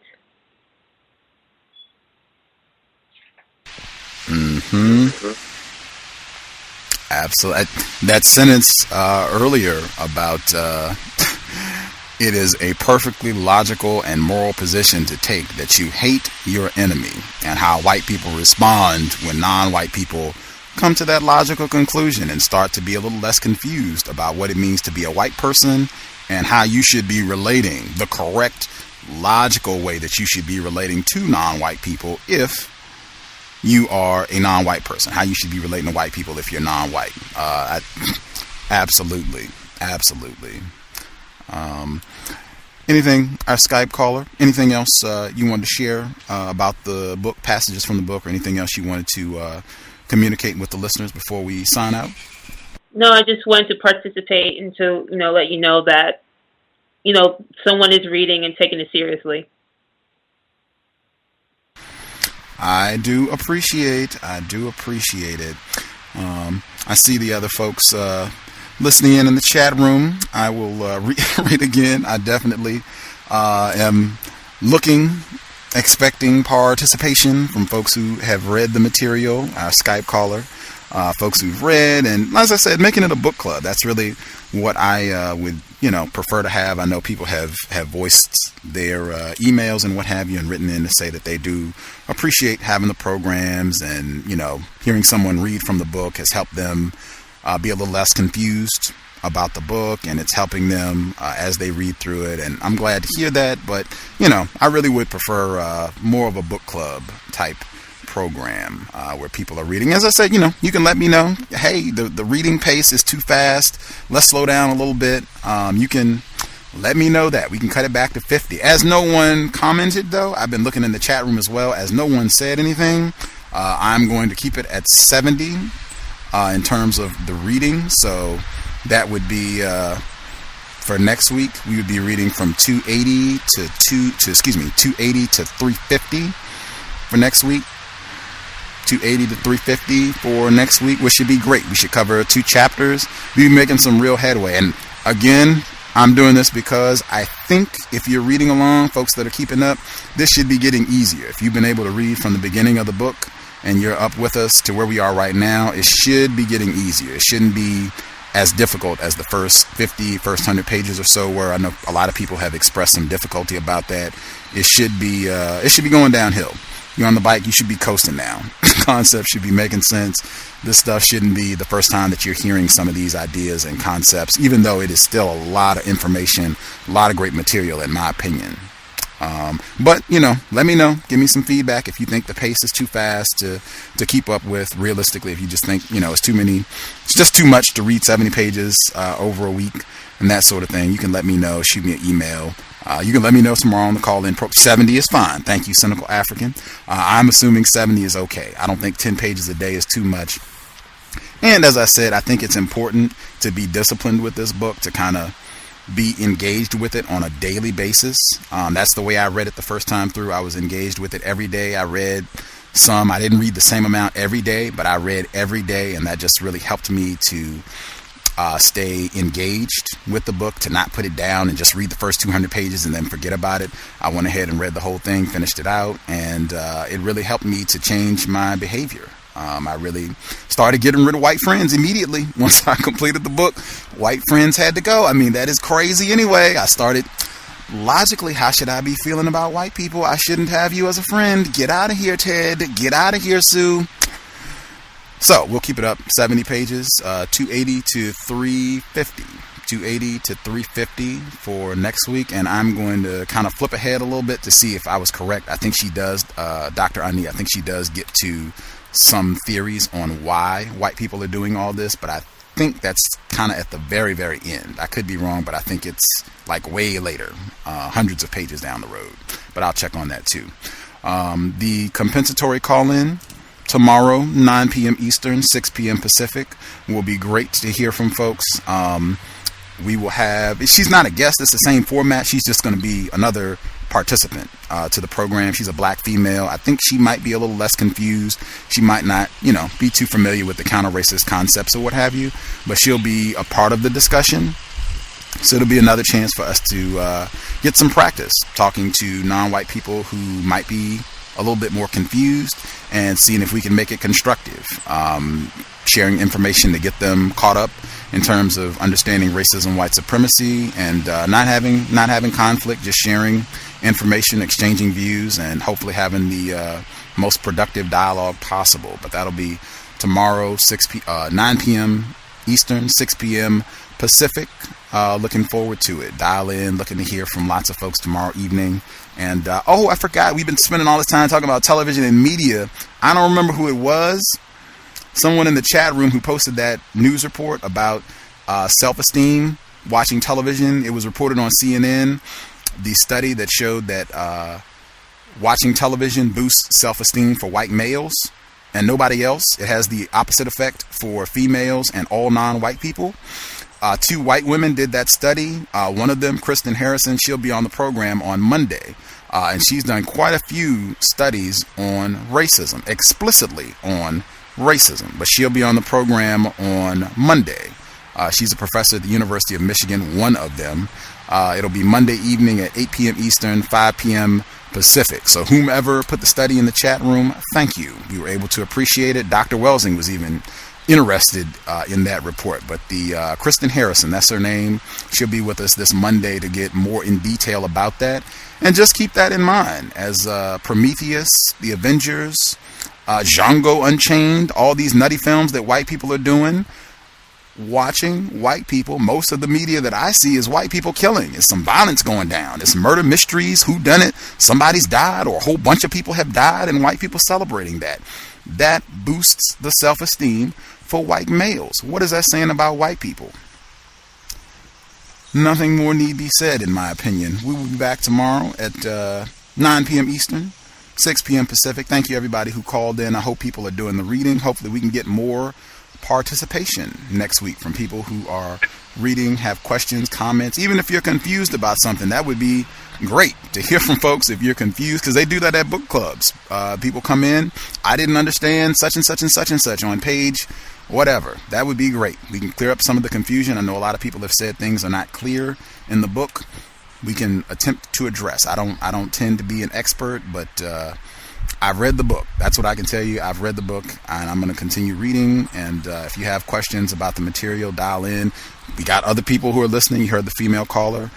We got other folks who are reading the material who seem to have a grasp of what Dr. Ani is laying out. I think you have some people who could help you out if you are confused. Tune in for that next week.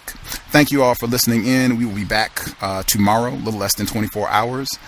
Stay constructive, stay safe, and definitely stay away from areas with lots of intoxicated white people or non-white people. You do not want to be putting yourself in harm's way unnecessarily. White people can cause a lot of damage in short time. Stay safe, stay constructive, stay focused, stay serious. Replace white supremacy with justice as soon as possible. Cows, signing out. Thank you all.